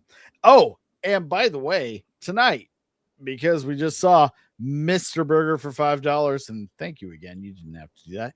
I will be on Mr. Burger's trivia show here in several hours. Looking forward to that. Filling in for Crow. I am the Summer Crow. So there it is. All right. Well, I think we're done. Good night, everybody. Bye. Good night. Let's play. Jerome, can you tell that piece of shit asshole to fucking get the hell out of here before I fucking kick him in the face? Come on. Gentlemen, this is Democracy Manifest. Have a look at the headlock here. See that chap over there? Get your hand off my penis! This is the bloke who got me on the penis before. Get some cups. Why did you do this? Up in the car. Get some cups. For what reason? What is the charge? Eating a meal? A succulent Chinese meal? Oh, that's a nice headlock, sir. Oh, yes. I see that you know your judo well. Good one. And you, sir, are you waiting to receive my limp penis? How dare get your hands off there. Ta-ta and farewell. I love you. Fuck off.